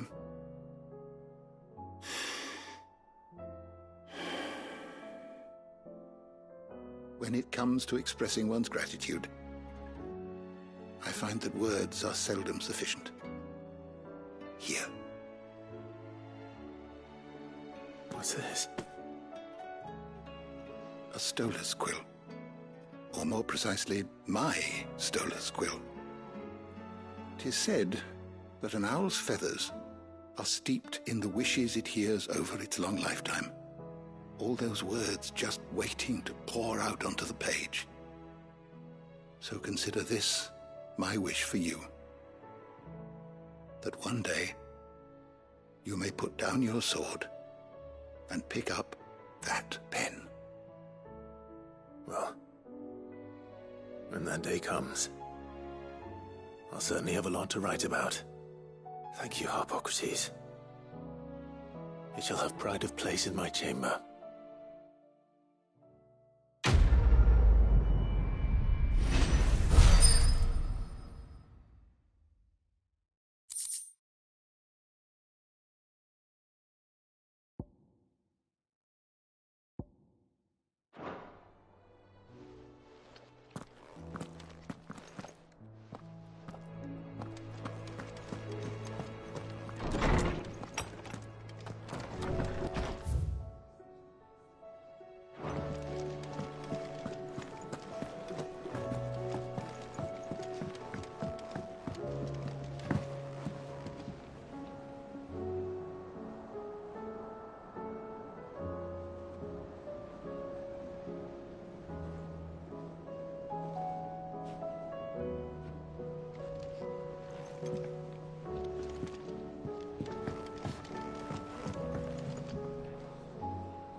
Trouble with your gear, or...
what you need to do, Clive.